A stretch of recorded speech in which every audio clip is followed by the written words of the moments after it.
কবির নানা, উনি প্রতি রাত্রেই ওনার এক বন্ধুর সাথে নৌকা নিয়ে মাছ ধরতে যেতেন ওনাদের গ্রাম থেকে 1 কিলোমিটার দূরে, নৌকা বেয়ে আরেকটি গ্রামে। ওটা একটা বিল, তবে বিলের যেই অংশটা ওনাদের বাড়ির কাছাকাছি জায়গায় শুরু হয়েছে, ওখানে বেশ কয়েকটি গার্মেন্টস আছে। গার্মেন্টসের দূষিত পানিগুলো ওই অংশে পড়ার কারণে পানি খুব ময়লা হয়ে গেছে, ওখানে মাছ আসলে পাওয়া যায় না বললেই চলে। এই কারণেই ওই দূরে ওনাদেরকে যেতে হয়। তো ওনাদের বাড়িটা যেখানে, ওখান থেকে বিলের ওই অংশে আসতে সময় তো লাগেই, 1 কিলোমিটারও প্রায় বেশি একটু। যখন ওনারা নৌকা নিয়ে যান, এর মধ্যবর্তী একটি জায়গায় একটা খেলার মাঠ পড়ে। এই যে মুন্না ভাইরা ওখানে খেলাধুলা করতেন আর কি। এই খেলার মাঠের পাশেই রয়েছে একটি বড় পুকুর। এই পুকুরের চারপাশে বাঁশঝাড়, বড় বড় তাল গাছ রয়েছে 8 থেকে 10টা, তারপর তেঁতুল গাছ আছে। জায়গাটা বেশ ভয়ঙ্কর, বেশ কিছু ভয়ের ঘটনা ওখানে ঘটে, এই জন্য ভয়ঙ্কর। আর ভয়ঙ্কর হলেও ওইটার আশেপাশে কিন্তু বেশ কয়েকটা ঘরবাড়িও আছে। এই জায়গাটার সাথে ধান ক্ষেত রয়েছে, ধান ক্ষেতের সাথেই লাগোয়া বিল। সন্ধ্যার পর জায়গাটা খুব নীরব আর ভুতুড়ে হয়ে যায়। তো ঘটনা যখন ঘটে, শীতকাল তো ছিলই, ওই রাত্রে আবার শীতটা খুব বেশি পড়েছে। তো ওনার যে বন্ধু, মানে কবির নানার যে বন্ধু, উনি খবর পাঠান লোক মারফত যে ওনার শরীরটা ভালো লাগছে না, উনি যেতে পারবেন না। সাধারণত ওনারা দুজন মিলে রাত 12টার পরেই বের হয়ে যেতেন। এখন 2 বন্ধু সবসময় একসাথে মাছ ধরেন, এখন এক বন্ধু নাই। কবির নানা ভাবছেন যাবেন কি যাবেন না। এখন সমস্যা দেখা দিল যে কবির নানা তো আসলে এই মাছ ধরার উপরই নির্ভরশীল। উনি ওনার পরিবার নিয়ে চলেন এই মাছ বিক্রির টাকা দিয়ে।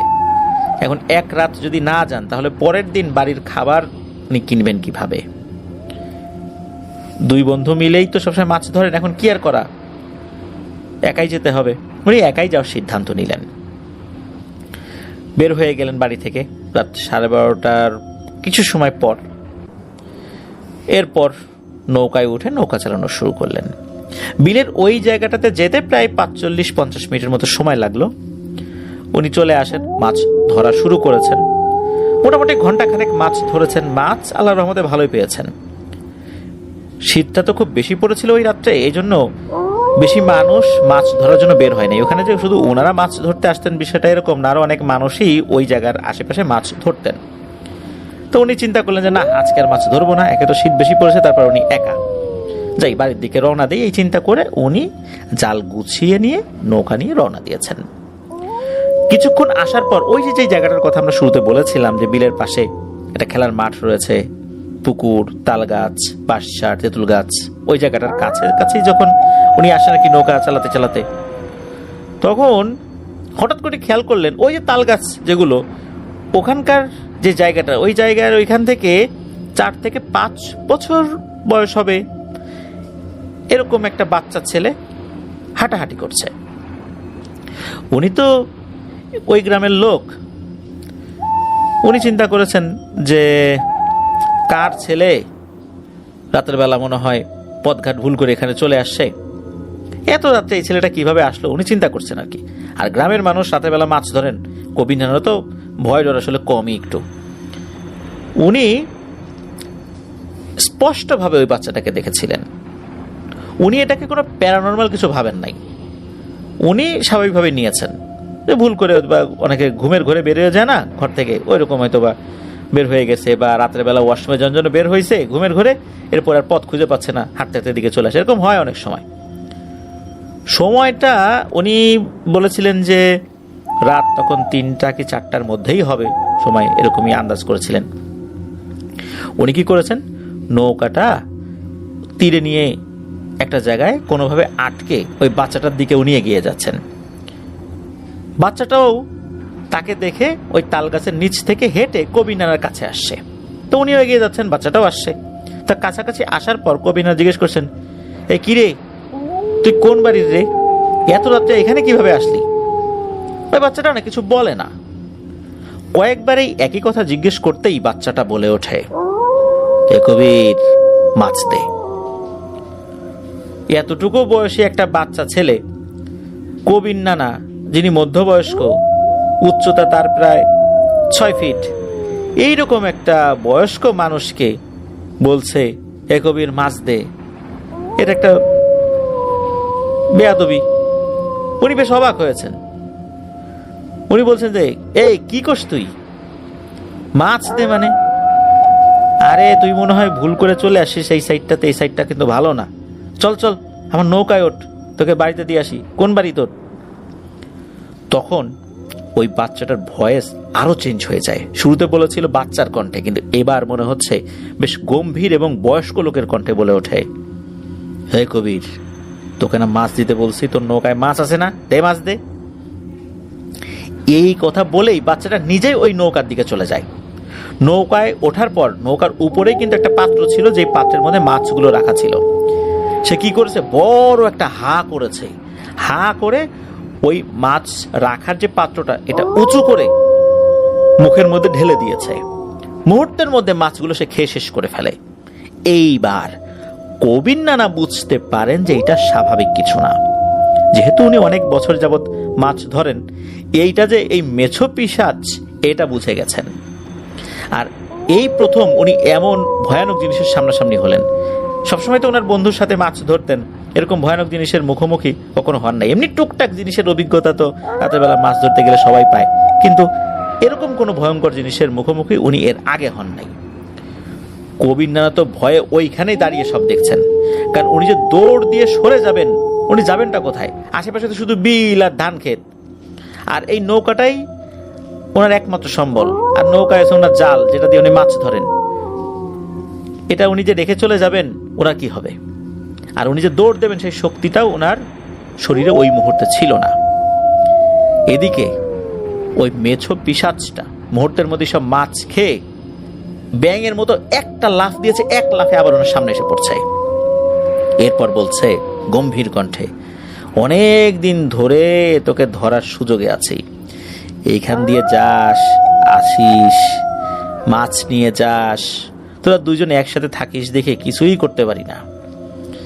কিছু করতে পারি না দেখেই তোর উপর আমার খুব রাগ।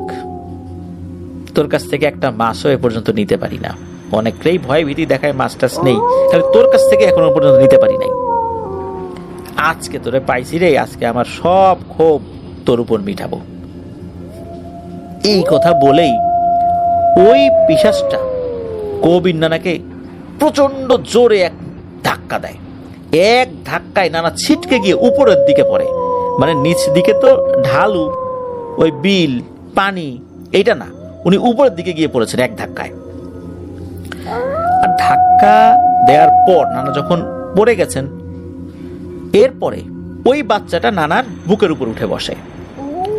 নানা তখন কোন রকমের ধাক্কা দিয়ে ওই পিশাচটাকে একটু দূরে ফেলে দেন। আর তখন নানা দেখেন যে মুহূর্তের মধ্যেই তার চোখের সামনেই এই বাচ্চাটা বড় সাইজের একটি কুকুরে রূপান্তরিত হয়। আর কুকুরে রূপান্তরিত হয়েই নানার উপর ঝাঁপিয়ে পড়ে, নানাকে আক্রমণ করে, নখ দিয়ে আঁচড় দেয়, দাঁত দিয়ে কামড় বসিয়ে দিয়েছে, একদম রক্তারক্তি অবস্থা। নানা আসলে এই কুকুরটার সাথে পেরে উঠছিলেন না। তার শরীরটা মুহুর্মুহু আক্রমণে ক্ষত বিক্ষত করে ফেলছিল। নানা বুঝতে পারেন যে তার বাঁচার আর কোনো আশা হয়তো বা নাই। এমত অবস্থায় উনি যতটুকু দোয়া কালাম জানতেন সেটা পড়তে থাকেন। ওই সময় কুকুরটা খুব একটা বেশি আক্রমণ করতে পারছিল না দোয়া কালাম পড়ার কারণে। এরই মধ্যে নানা দোয়া পড়তে পড়তে একটি ছোট্ট লাঠির মতো বা কাঠির মতো কিছু খুঁজতে থাকেন, পেয়েও যান। বিভিন্ন জায়গায় এরকম ছড়িয়ে ছিটে থাকে আর কি। তো এটা দিয়েই উনি মাটির উপর একটা বৃত্ত এঁকে ফেলেন। যখনই বৃত্ত এঁকেছেন তখন ওই বৃত্তের মধ্যে ওই কুকুরটা ঢুকতে পারে না। নানা ওই বৃত্তের মাঝখান বরাবর বসে পড়েন, মাথা নিচু করে বসে পড়েন। ভয়ে আসলে ওইটার দিকে উনি তাকাতে পারছেন না। ওই জিনিসটা বৃত্তের চতুর্দিকে ঘুরপাক খাচ্ছে আর গড় গড় গড় গড় শব্দ করছে, তার উপর আক্রমণ করতে আসছে। মাঝে মাঝে হয় কি, ওই কুকুর রূপী অবয়বটা পেছন দিকে সরে যায়। অনেক সময় আমরা দেখি না, কুকুর বা অন্য কোনো কিছু আক্রমণ করার জন্য পেছন দিকে সরে গিয়ে তীব্র গতিতে আবার ঝাঁপিয়ে পড়ে। তো ওই অবয়বটা আক্রমণাত্মক ভঙ্গিতে পেছন দিকে সরছে। মানে হচ্ছে সে শক্তি সঞ্চয় করছে, এখনই আবার সামনের দিকে আক্রমণ করবে দৌড়ে এসে। তো সে কি করে, সামনের দিকে দৌড়ে আসতে থাকে, মনে হচ্ছে এখনই বৃত্ত ভেদ করে ভিতরে ঢুকে কবির চাচাকে ছিন্ন ভিন্ন করে ফেলবে, কিন্তু যতই চেষ্টা করুক ওই বৃত্তের সীমানা এসে সে থেমে যায়, সে আর আসতে পারে না। মনে হচ্ছে অদৃশ্য কোনো একটা কাচের দেয়াল চতুর্দিকে তৈরি হয়ে গেছে, সে বারবার ওখানে এসে বাধা প্রাপ্ত হচ্ছে। বৃত্ত আকারে কাজটা কবির নানা 10 থেকে 12 সেকেন্ডের মধ্যে করেছিলেন বলে উনি জানিয়েছিলেন আর কি। তো এভাবে চলছিল। কবির নানা প্রচন্ড ভয় পাচ্ছিলেন, উনি মাথা নিচু করেছিলেন, ভয়ে সামনের দিকে তাকাতে পারছিলেন না। তো ওনার তো ভয়ে কলিজা ফেটে মরে যাওয়ার উপক্রম হয়েছিল। পিশাচটা একটা পর্যায়ে কুকুরের রূপ পরিবর্তন করে আরো ভয়ঙ্কর ধরনের রূপ ধারণ করতে থাকে, ভয়ঙ্কর ভয়ঙ্কর আওয়াজ করতে থাকে। নানা মাঝে মাঝে হালকা করে মাথাটা উঁচু করে দেখছিলেন যে ওই পিশাচটা কি করছে। উনি কিন্তু বেশ সাহসী মানুষ ছিলেন, কিন্তু ঘটনার যে ভয়াবহতা ওনার সামনে হচ্ছিল এতে করে বেশ ভয় পেয়ে গেছিলেন। যতই সাহসী মানুষ থাক না কেন, এই অবস্থায় সাহস কতক্ষণ ধরে রাখা যায়। একটা পর্যায়ে উনি খেয়াল করলেন এই পিশাচটার ভয়ানক আওয়াজ আস্তে আস্তে কমছে। দূরে একটা মসজিদ ছিল, এটা উনি জানতেন। আর শীতকালে যেটা হয়, ফজরের আজানটা তো বেশ দেরিতেই দেয়। গরমকালে কিন্তু এই সময় ফজর আজান দিয়ে দেয়। উনি চিন্তা করছেন যে ফজর আজানটা কখন দেবে। যখন উনি বুঝতে পারলেন যে পিশাচটার তর্জন গর্জন অনেকটা কমে আসছে, তার মানে ফজর ওয়াক্ত ঘনিয়ে এসেছে। এরই মধ্যে আল্লাহর রহমতে সময় হয়ে যায় ফজর আজানের। মসজিদের মাইকে আজানের শব্দ ভেসে আসে আল্লাহু আকবার আল্লাহু আকবার বলে। আর ওই সময় ওই পিশাচটা এমন একটা আকৃতি ধারণ করে, ব্যাং টাইপের কিছু একটা, কিন্তু ব্যাং না। ওই জিনিসটার মুখটা কবির নানার দিকে ঘোরানো ছিল। ওই অবস্থাতে বলে ওঠে, ভাবিস না, সময় শেষ, আবার দেখা হবে তোর সাথে, আবার ধরি তোরে, তখন বুঝবি মজা কেমন লাগে।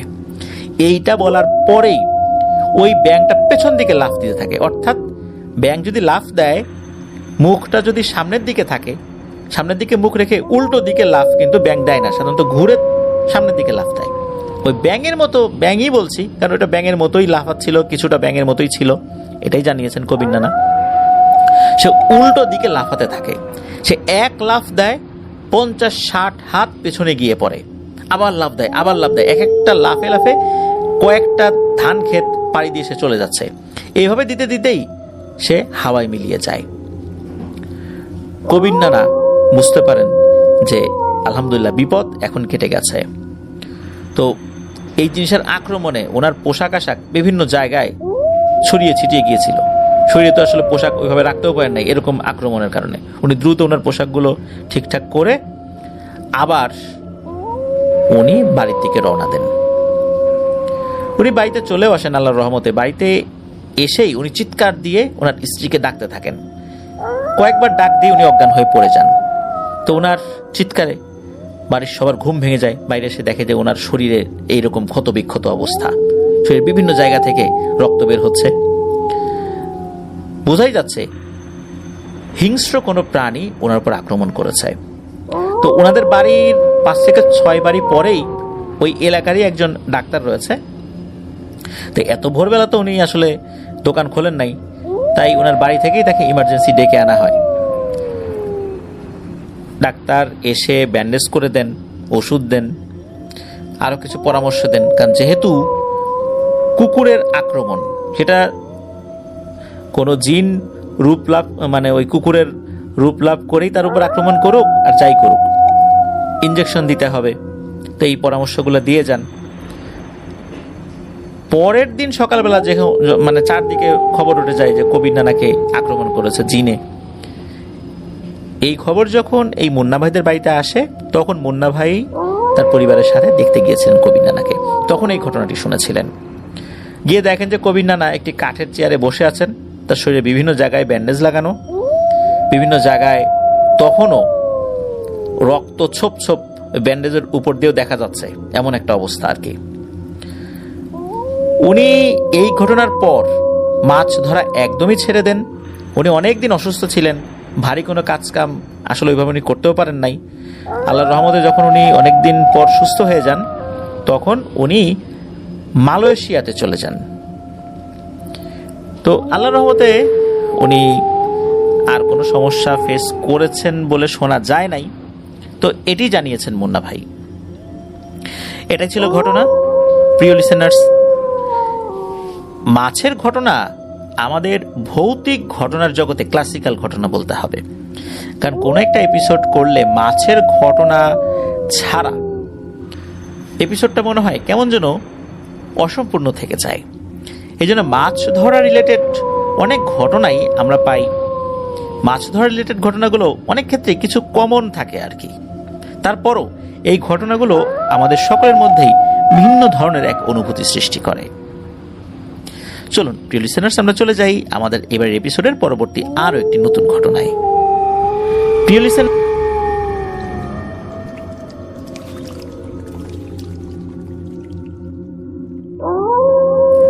লিসেনার্স, দেশের বাইরের একটি ঘটনা হলে কেমন হয়? হ্যাঁ, গ্রাম রয়েছে যে গ্রামে কোনো কন্যা সন্তান ভূমিষ্ঠ হওয়ার পর মারা যায়, এবং এটা প্রায় 50-60 বছর ধরে একই রকম। উনি যখন এই মিথটা শোনেন তখন উনি ওখানে মানে সরেজমিনে সেটা দেখতে যান যে আসলে ঘটনাটি সত্য কিনা। তো ওখানে স্থানীয় লোকদের কাছ থেকে যেটা শোনেন সেটা হচ্ছে যে এরকম 50-60 বছর আগে একজন বৃদ্ধা মহিলা আসছিলেন একটা বাড়িতে, আশ্রয় প্রার্থনা করেন এক রাতের জন্য। তো ওনারা সেটা আশ্রয় দেন আর কি। তো সকালে ওই বৃদ্ধা মহিলা কাউকে কিছু না বলেই চলে যান। কিন্তু সকালবেলা ওই বাড়ির লোকজন আরেকটা জিনিস লক্ষ্য করে যে ওনাদের যে ছোট বাচ্চা মেয়েটা ছিল তাকে খুঁজে পাওয়া যাচ্ছে না। তখন সবাই ধারণা করেন যে ওই বৃদ্ধ মহিলা মনে হয় বাচ্চাটাকে চুরি করে নিয়ে গেছে। তখন সবাই চারদিকে খোঁজাখুঁজি করেন, বৃদ্ধ মহিলাটাকে পাওয়া যায় খোঁজাখুঁজি করে। তখন ওই বাচ্চাটার বিষয়ে জানতে চাওয়া হলে সে বলে যে সে এই বিষয়ে কিছু জানে না। তখন লোকজন ক্ষিপ্ত হয়ে থাকে, তারপর টর্চার করা শুরু করে। একটা পর্যায়ে ওই টর্চারের কারণে বৃদ্ধ মহিলা মারা যান। কিন্তু ওই বাচ্চাকে কিন্তু তার পরের পাওয়া গেছে। তখন লোকজন ভুল বুঝতে পারেন আসলে বৃদ্ধ মহিলা বাচ্চা লোক কোনো কারণে হয়তো বা ভোরবেলা উঠে বাসা থেকে বের হয়ে গেছিল আর কি, ছোট বাচ্চাদের 5-6 বছর বয়স আর কি।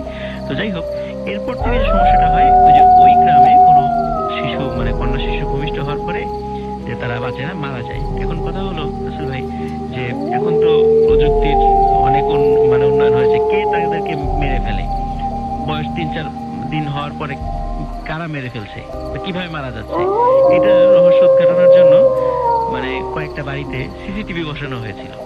যে একটু সিসিটিভি বসিয়ে আমরা দেখি আসলে কিভাবে মারা যাচ্ছে। তখন সিসিটিভিতে যে ফুটেজটা ধরা পড়েছিল সেটা খুবই মানে ভয়ঙ্কর এবং বিস্ময়কর। সেটা হচ্ছে যে সিসিটিভির ফুটেজে দেখা গেছিল যে মধ্যরাত্রে ওই সন্তানের পাশে যে মা ঘুমিয়ে আছে, সে মা নিজেই তার সন্তানকে হত্যা করছে গলা টিপে। তো এই দৃশ্য তারা দেখার পরে বুঝলো যে এটা কোনো স্বাভাবিক বিষয় নয়। কারণ সেই মাকে যখন পরের দিন জিজ্ঞেস করা হয় তখন ওই মা বলে যে আমি এই বিষয়ে কিছুই বলতে পারি না, কিভাবে আমি হত্যা করলাম।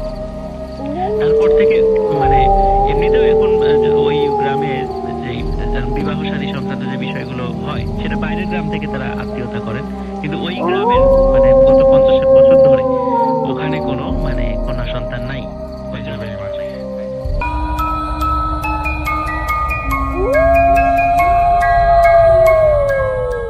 নতুন বছরের শুভেচ্ছা।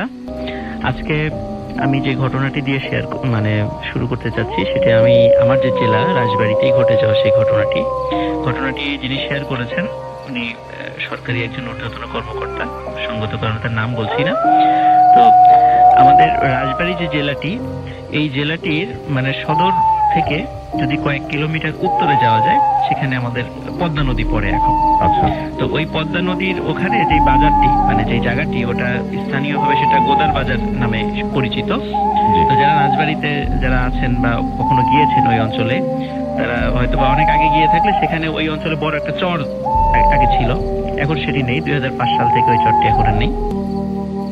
তো ওই চরটা দীর্ঘদিন ছিল, ওই চরেই একটি মানে ঘটে যাওয়া ঘটনা। আমাকে যিনি বলেছেন ওনার পরিবারের সাথেই ঘটে যাওয়া এবং ওনার দাদার মাধ্যমে এই ঘটনাটা শুরু। ছিলেন বেসিক্যালি কবর খোঁড়ে, মানে এই পেশায় উনি ছিলেন আর কি ওনার দাদা। কবর নিয়ে অনেকগুলো ঘটনা আছে আসলে। কবর খোঁড়েন আর কি, মানে গোর খোদক বলতে আমরা স্থানীয়ভাবে যেটা বলি আর কি, উনি গোর খোদক ছিলেন। তো উনি স্বাভাবিকভাবে উনি একটা অভ্যাস ছিল যে উনি কোনো কবর টবর খোঁড়ার পর সেটা দাফন হয়ে যাওয়ার পর উনি ওই যেহেতু ওখানকার স্থানীয় কবরস্থানটা ওই অঞ্চলের ওই চরের স্থানীয় কবরস্থানটা নদীর পাশে ছিল, তো উনি ওই কবর দেয়া হয়ে যাওয়ার পর সব কাজ শেষ করার পর উনি গোসল করে তখন বাসায় যেতেন। এটা ওনার মানে সবসময়ের একটা অভ্যাস ছিল আর কি। তো একদিন কোনো একটা লাশ রাতের বেলা আসে, সেটাকে সম্পূর্ণ কবর খুঁড়ে সেটাকে আবার মানে দাফন কাফন করতে করতে অনেক রাত হয়ে যায়। তো ওনার স্বাভাবিক অভ্যাস অনুযায়ী উনি পাশেই যে নদীটা ছিল পদ্মা নদী, ওখানে উনি গোসল করতে নামেন। আর তখন ছিল বর্ষাকাল আর কি। তো উনি গোসল করে যখন উঠে আসবেন, হঠাৎ করে উনি পায়ের কাছে অনুভূত হয় যে কিছু একটা পায়ের কাছে ঠেকছে আর কি। তো উনি একটু ডুব দিয়ে জিনিসটা তোলার চেষ্টা করেন। তো তুলে দেখলেন যে একটা মানুষের হাত ওনার হাতে উঠে এসেছে। হাতটা দিয়ে যখন টান দিলেন তখন এটার পুরো বডি চলে এসেছে আর কি। তখন উনি ওই সাহস করে পুরো বডিটা উপরে তুললেন। তোলার পরে ওই কবরস্থান তো পাশেই ছিল, যেহেতু একদম পাশাপাশি আর কি, ওই ঘাটের কাছে কবরস্থানটা। তো ওখানে আনার পরে উনি আবার পাশে গিয়ে কিছু লোকজনের বাড়িতে যারা ছিল স্থানীয়, তো কয়েকজনকে ডেকে নিয়ে আসলেন যে এরকম একটা লাশ পেয়েছি, তোমরা একটু আসো। তো সবাই এসে দেখলেন যে মোটামুটি তারা আন্দাজ করলেন যে লাশটি হয়তো 2 দিনের পুরনো লাশ এরকম হবে আর কি। তো কাকতালীয় ভাবে ওই সময় ওই গ্রামে রাজবাড়ী সদর যে থানাটা ছিল, ওখান থেকে কিছু পুলিশের একটা টহল টিম এসেছিল, মানে কোনো একটা বিষয়ে কোনো চোর বা আসামি ধরার জন্য আর কি। তো ওনাদের কাছে যখন খবর যে একটা লাশ উদ্ধার হয়েছে, স্বাভাবিক আইন অনুযায়ী এ ধরনের কোনো লাশ যদি পাওয়া যায় সেটাকে পোস্টমর্টেম করতে হয়, বেশ কিছু আইনানুগ প্রক্রিয়া রয়েছে, তারপরে সেটাকে দাফন কাফনের ব্যবস্থা করতে হয়। তো পুলিশরা দেখলেন যে এত রাত এবং ওনাদের কাছে ওই সময় ওনারা তো অপ্রস্তুত ছিলেন যে এরকম একটা কিছু পাওয়া যাবে, লাশটা আবার নিয়ে যেতে হবে। তখন ওনারা স্থানীয় কয়েকজনকে বলেন আপনারা একটা বাঁশের মাথা টাথা এই ধরনের কিছু তৈরি করে লাশটা আমরা নিয়ে যাই, এই পোস্টমর্টেম করার পর তখন দেখা যাবে এটাকে কি করা যায়। তখন ওনারা জিজ্ঞেস করলেন লাশটা পেয়েছে কি, দেখা গেল যে গোর খোদক আর কি উনি পেয়েছেন। তখন বলে তাহলে আপনি আমাদের সাথে একটু চলেন, একটু সহযোগিতা করেন। তখন উনিও লাশের সাথে গেলেন। লাশের সাথে যাওয়ার পর ওখানে রাজবাড়ী সদর যেতে যে তখন তো যোগাযোগ ব্যবস্থা তো ভালো ছিল না, যদিও খুব কাছাকাছি। মোটামুটি ওই ডোম যে আসবে লাশ কাটা করে সকাল হয়ে গেছে আর কি। সকাল হয়ে যাওয়ার পরে এখন ডোম এসে বলছে যে তার কোনো সহযোগী আসে নাই, তো এখন সহযোগী ছাড়া তার কাজ করতে একটু অসুবিধা হবে। তখন পুলিশরা যারা ছিলেন তখন বললেন যে ভাই আপনি তো খুব সাহসী লোক, ওই যিনি গোরখোদক আর কি, তা আপনি ওনাকে একটু সাহায্য সহযোগিতা করেন, আর ডাক্তার তো থাকবেনই ওখানে উপস্থিত। তো ভালো কথা, যখন ওই দিনের বেলায় আর কি লাশ কাটা ঘরে লাশ নিয়ে গেল, তখন লাশ কাটা হচ্ছে, ডাক্তার উপস্থিত ছিল, ডোম যিনি উনি লাশ কাটছিলেন।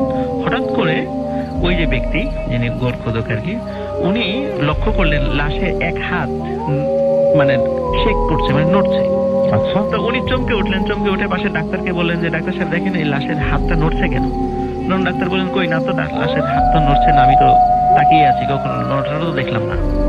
ডোমও একই কথা বললেন। তখন উনি বলছেন হয়তো বা ওনার চোখে মানে ভুল লেগেছে আর কি, এরকম হতেই পারে। তো উনি কয়েকবার এটা দেখেছেন যে হাতের এক হাত একটু নড়ছে, উনি বারবারই বলেছেন।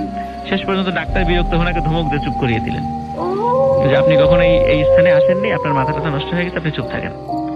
তো যাই হোক, যখন লাশ কাটা শেষ হয়ে গেল, কাটার পরে একটা খেজুরের পাতার একটা পাটি দিয়ে লাশটাকে মোড়ানো হয়, বেঁধে ফেলা হয়, এবং তারপরে বলে দেওয়া হয় যে আসলে এই লাশটা এই মুহূর্তে সংরক্ষণ করার কোনো উপায় নাই, যেহেতু আরো 2 দিন আগে লাশটা পাওয়া গেছে, সুতরাং এটা দ্রুত দাফন করে ফেলতে হবে, যেহেতু কোনো পরিচয় পাওয়া যায় নাই। আপনি যেহেতু এটা পেয়েছেন, আপনি আপনার তত্ত্বাবধানে লাশটা দাফন করার ব্যবস্থা করেন। তো উনি ওই লাশটা নিয়ে ওনার ওই গ্রামে চলে যান। আবার গ্রামে গিয়ে ওনার যে কবরস্থানের উনি দায়িত্ব ছিলেন, সেখানেই উনি জানাজা করে সবকিছু মানে প্রক্রিয়া শেষ করে ধর্মীয় নিয়ম কানুন যা আছে সেগুলো করে লাশটাকে দাফন করেন। তো দাফন যখন ওই এখানে আসলে একটা বলে রাখা ভালো, যখন ওই জানাজাটা হচ্ছে, মানে কবরস্থানে যখন জানাজাটা হবে, তখন হঠাৎ করে ওনারা লক্ষ্য করলেন যে পাশেই তো নদী, পদ্মা নদী, বেশ কয়েকটা নৌকায় মানে একই ধরনের ড্রেস পরা কিছু লোক, বড় বড় দাড়ি, মানে সাদা দাড়ি, সফেদ দাড়ি, এরকম খুব নুরানি চেহারা, এরকম 20-30 জন লোক আসলো কয়েকটা নৌকায়। আসার পরে ওনারা কারোর সাথে কোনো কথা বলেন নাই, ওনারা শুধুমাত্র জানাজায় শরীক হলেন। জানাজা শেষ হওয়ার পর আবার ঠিক যেভাবে নৌকায় এসেছিলেন ওনারা ওইভাবেই নৌকায় চলে গেলেন। ওনারা কারা, ওনারা অবশ্য কথা বলার চেষ্টা করেছিলেন, সালাম দিয়েছিলেন, শুধুমাত্র ওনারা সালামের উত্তরই দিয়েছিলেন। ওনাদেরকে যখন প্রশ্ন করা হয়েছিল আপনারা কোত্থেকে আসছেন, ওনারা কোনো কথা বলেননি, ওনারা আবার ওই নৌকাতে চলে যান। তো এখানে একটা অদ্ভুত ব্যাপার ঘটে। প্রথমত এরপরে যেটা হয় সেটা হচ্ছে প্রথম কয়েকদিন যিনি ওই যে গোরখোদক উনি স্বাভাবিকভাবে ওনার কর্মকাণ্ড পরিচালনা করছিলেন। 3-4 দিন পর হঠাৎ করে রাতে উনি মানে একটু একটা অদ্ভুত আওয়াজ শুনলেন যে উনি যেখানে ঘুমিয়ে আছেন মানে ওনার খাটের নিচে মানে বিড়াল যেরকম গড় গড় আওয়াজ করলে যে ধরনের শব্দ হয় ঠিক ওই ধরনের আওয়াজ হচ্ছে। তো উনি প্রথম দিকে মনে করছেন এটা হয়তো বিড়াল এরকম শব্দ করছে। তো উনি একটা ধমক দিলেন এরকম বা কিছু একটা শব্দ করলেন যাতে করে ওটা চলে যায়। তো কয়েকবার শব্দ করার পরে গেল না। উনি আবার একটু আলো জ্বালিয়ে খাটের নিচে চেক করতে গিয়েছেন যে আসলে এটা কি। তো যখন খাটের নিচে উনি চেক করতে গেলেন উনি খাটের নিচে কিছু পেলেন না। তখন যখন পেলেন না তখন মনে করছেন হয়তো এটা চলে গেছে। আবার যখন শুয়ে পড়লেন তখন উনি আবার মানে শুনতে পেলেন যে শব্দটা ঘরের বাইরে থেকে এখন হচ্ছে। তখন উনি মনে করলেন হয়তো চলে গেছে, ঘরের বাইরে থেকে শব্দটা করছে। তখন উনি আর এই বিষয় নিয়ে আর মাথা ঘামান নাই, উনি ঘুমিয়ে পড়লেন। এইভাবে প্রতি রাতে এই ধরনের একই ধরনের ঘটনা ঘটে। এই যে কি যে শব্দ করছে এটা উনি খেয়াল করেননি। একদিন মানে 3-4 দিন হওয়ার পরে একদিন খুব বিরক্ত হয়ে রাতের বেলা ওই যখন জানালার বাইরে শব্দ হচ্ছিল উনি জানালার কপাটটা খোলেন। এটা কি দেখি তো একটু, মানে কুকুরও না বেড়ালো না কিছুই তো পাই না, এটা কি আসলে জিনিসটা কি এত শব্দ করছে প্রতিদিন। তো খুলে যা দেখলেন তো উনি রীতিমতো মানে খুবই খুলে দেখলেন ওই যে মানে খেজুরের পাটিতে মোড়ানো যে লাশটি ওনারা যে অবস্থা নিয়ে এসেছিলেন লাশ কাটা ঘর থেকে ঠিক ওই জিনিসটাই ওখানে দাঁড়িয়ে আছে, ওই খেজুরে মোড়ানো ওই লাশটা। তো উনি দেখে একদম পাখি মোড়া। হ্যাঁ, পাখি মোড়ানো ওই লাশটা। আচ্ছা, উনি দেখে খুবই ভয় পান, ওখানে চিৎকার অজ্ঞান হয়ে মানে সেন্সলেস হয়ে পড়ে যান। ওনার স্ত্রী জেগে ওঠে, পরে বাড়ির অন্য সদস্যরাও জেগে ওঠে। পরে যখন জ্ঞান ফেরে তখন বলে যে আমি এরকম এরকম জিনিস দেখেছি। তখন বাড়ির সদস্য বলে তুমি হয়তো ভুল দেখেছো, কারণ তুমি যেহেতু এই ধরনের কাজের সাথে ইনভলভ আছো, যেহেতু খবর টবর হয়তো বা এই কারণে একটু ভয়টা পেতে পারো মনের মধ্যে, মনের অজান্তে হয়তো এটা ভুল হয়ে গেছে, ভুল দেখেছো। আসলে ভাই এই ধরনের ঘটনা ওনার সাথে প্রতিনিয়তই ঘটে। আপনি রাতের বেলা বাসা থেকে মানে যখন রাতের বেলা কোনো কারণে ফিরতে আসেন বাসার পথে তখনই দেখে ওই একই জিনিস দাঁড়িয়ে আছে। আচ্ছা, এইভাবে যখন বাড়ির সদস্যরা কেউ বিশ্বাস করে না, এরপরে ঘটলো অন্যরকম ঘটনা। সেটা হলো বাড়ির অন্য সদস্যদের সাথেও সেম ঘটনা ঘটা শুরু করলো। তারাও দেখতে শুরু করলো। তারাও এখন ওই জিনিসটা দেখা শুরু করলো। যখন তারাও সবার সাথে শেয়ার করলো যে আমরা এরকম জিনিস দেখছি, তখন স্থানীয় লোকেরা মানে রসিকতা করে সবাই বলা শুরু করলো এটা হলো ভূতের বাড়ি। ওই বাড়িতে যারা আছে সবাইকে জিনে মানে সবাই জিন পজেসড আর কি, এটা ভূতের বাড়ি। আচ্ছা, মানে চারিদিকে একটা রসিকতা শুরু হয়ে গেল তাদেরকে নিয়ে। তো যখন মানে উনি এইটা ঘটনাটা সলভ করার জন্য অনেক মানে যারা হুজুরের কাছে গিয়েছেন, পীর সাহেবের কাছে গিয়েছেন, বা ওঝা যারা আছে মানে জিনের ট্রিটমেন্ট যারা করে তাদের কাছে গিয়েছেন, তারা এই বিষয়ের কোনো কুল কিনারা করতে পারেননি যে আসলে এটা কেন হচ্ছে। তো যখন কুল কিনারা করতে পারলেন না, এরকম বাড়ির সদস্যরা আস্তে আস্তে অসুস্থ হয়ে যাচ্ছেন এই ধরনের ভয়ের এই বিষয়গুলো দেখে দেখে, তখন কোনো কারণে কোনো একদিন বাড়িতে কোনো লোক ছিল না, উনি একাই ছিলেন। উনি রাতের বেলা যখন ঘুমিয়ে আছেন তখন মধ্যরাতে হঠাৎ করে উনি মনে হলো যে ওনার পাশে কেউ শুয়ে আছে, কিন্তু উনি তো জানতেন যে পাশে কেউ নাই।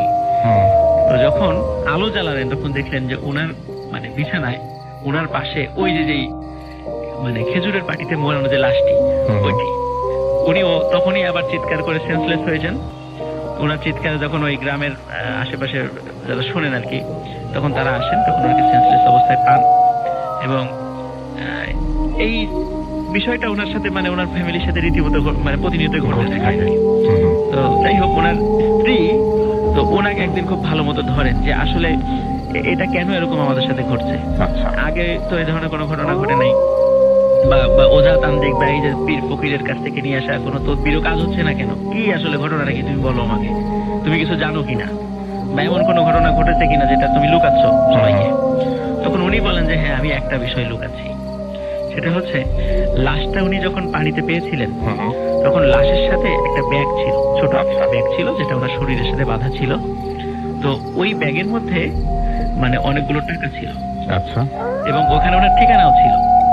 উনি টাকার লোভে ওই ঠিকানাটা উনি গোপন করেছিলেন, এবং উনি ওই টাকার 1 টাকাও খরচ করেন নাই, কিন্তু ওই টাকাটা উনি রেখে দিয়েছিলেন আর কি। তো বললেন যে এটা আমার খুব একটা অন্যায় হয়েছে, হয়তো এই কারণে আল্লাহ আমাকে এই শাস্তিটা দিচ্ছেন। তখন রাসেল ভাই উনি ওই ঠিকানা ধরে ওনাকে খোঁজ করা শুরু করেন যে এটা আসলে কার। আচ্ছা, তো তখন হতো কি, ওই আমাদের যে রাজবাড়ি যে ওই এলাকাটা, ওখান থেকে ওই পাশে নদীর ওই পাশে হচ্ছে পাবনা জেলা। তো পাবনায় ওদিকে অনেক ব্যবসা বাণিজ্য ওই সময় হতো আর কি, নৌপথে। এখন অনেকটা কমে গেছে আর কি, তখন হতো আর কি নৌপথে।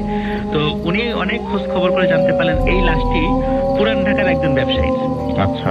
তো উনি ওনার পরিবারের লোকদেরকে যে গিয়ে এই তথ্যটা দিলেন যে আমরা এরকম একটা লাশ পেয়েছিলাম, এই ব্যাপার, এই যে ওনার সাথে টাকাগুলো ছিল। ওনারা অনেক ধনী আর কি পুরান ঢাকায়। তো ওনারা বললেন যে আসলে আমার ওনার যে ওয়াইফ ছিলেন বলে যে আমার হাজবেন্ড এরকম ব্যবসা করার জন্য এরকম যেতেন, তৎকালীন তো মোবাইল টোবাইল এগুলো ছিল না। তো এরকম দীর্ঘ সময় ধরে মাসখানেকের জন্য আবার ফিরে আসতো ব্যবসা করে। এখানে তাদের পুরান ঢাকাতে ব্যবসা আছে। তো আমরা অনেকদিন যখন যোগাযোগ করতে পারছি না, তখন আমরা খুব চিন্তিত হয়ে গেছিলাম। তখন তার পরিবারের লোকজন খুব মানে শোকে মানে ভেঙে পড়ে আর কি। রাসেল ভাই ওনারা তো তার ডিটেলস ঠিকানা দিয়ে দিলেন। ওনার পরিবারের লোকজনও একাধিকবার ওই জায়গাতে কবর জিয়ারত করার জন্য এসেছিল। আচ্ছা। আমাকে সর্বশেষ বলেছেন যে 95 বা 96 সালের দিকে ওই যে ব্যক্তির কবর ওখানে হয়েছে, তার নাতি এবং নাতনিরা বিদেশ থেকে এসে কবর জিয়ারত করার জন্য এসেছিলেন। তো এখন 2004-05 সালের পর ওই চরটা এখন আর নাই। যারা রাজবাড়ির যারা আছেন তারা জানেন যে ওই চরটা এখন আর নাই, ওটা একদম নদীতে বিলীন হয়ে গেছে। কবরস্থানও এখন আর কিছুই নেই ওখানে। আচ্ছা। তো তারপর থেকে অদ্যাবধি ওখানে ওই ফ্যামিলির কেউ আর আসেন নাই। আর ওনারা খোঁজ নিয়েছিলেন যে ওই ফ্যামিলির এখন সবাই বিদেশ চলে গেছেন, এখন ঢাকাতেও সেরকম কেউ কিছু থাকে না। তো মোটামুটি এটাই ছিল রাসেল ভাই ঘটনা। Thank you very much.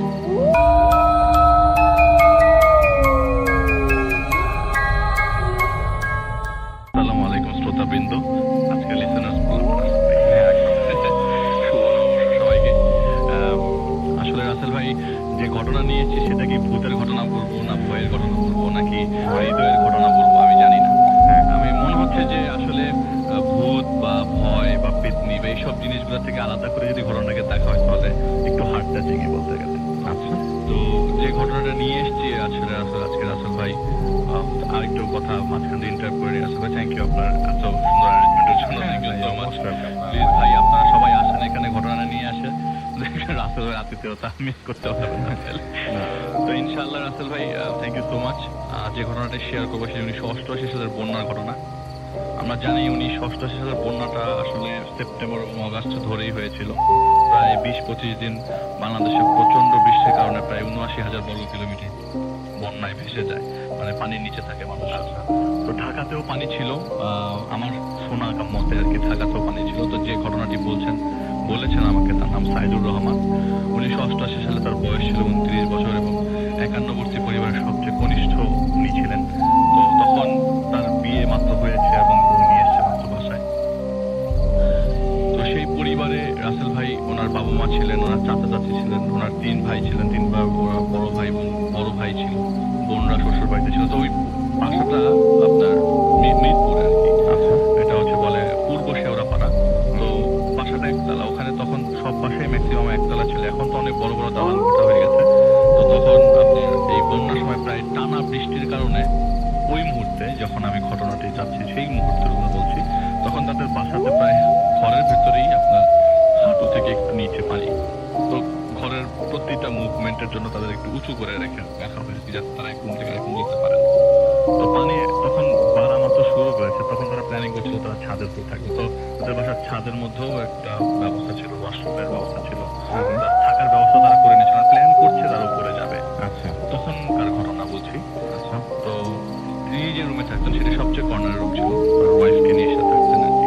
তার বড় ভাই, 2 বড় ভাই আলাদা রুমে থাকতেন। তো পুরো বাসাটা একটু বড় বাসা এবং প্রতিটা রুমে মনে করেন আত্মীয় স্বজন বলতে গেলে চাচা আছে, বাবা ভাই, মানে তার বাবা মা ছিল হচ্ছে রান্নাঘরের পাশে।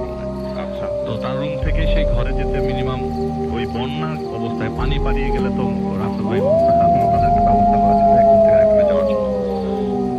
তখন রাসেল ভাই প্রচন্ড বৃষ্টি পড়ছে সেদিন রাতের বেলা, আসলে সারা রাত বৃষ্টি হওয়ার কারণে পানি আরো বেড়ে যায়। তো তাকে যখন ঘুম ভাঙে তিনি দেখেন যে তার খাটের পাশে পানি চলে এসছে, প্রায় খাট ছুঁই। তো খাটটি উঁচু করা ছিল, তারপরও পানি বেড়ে গেছে।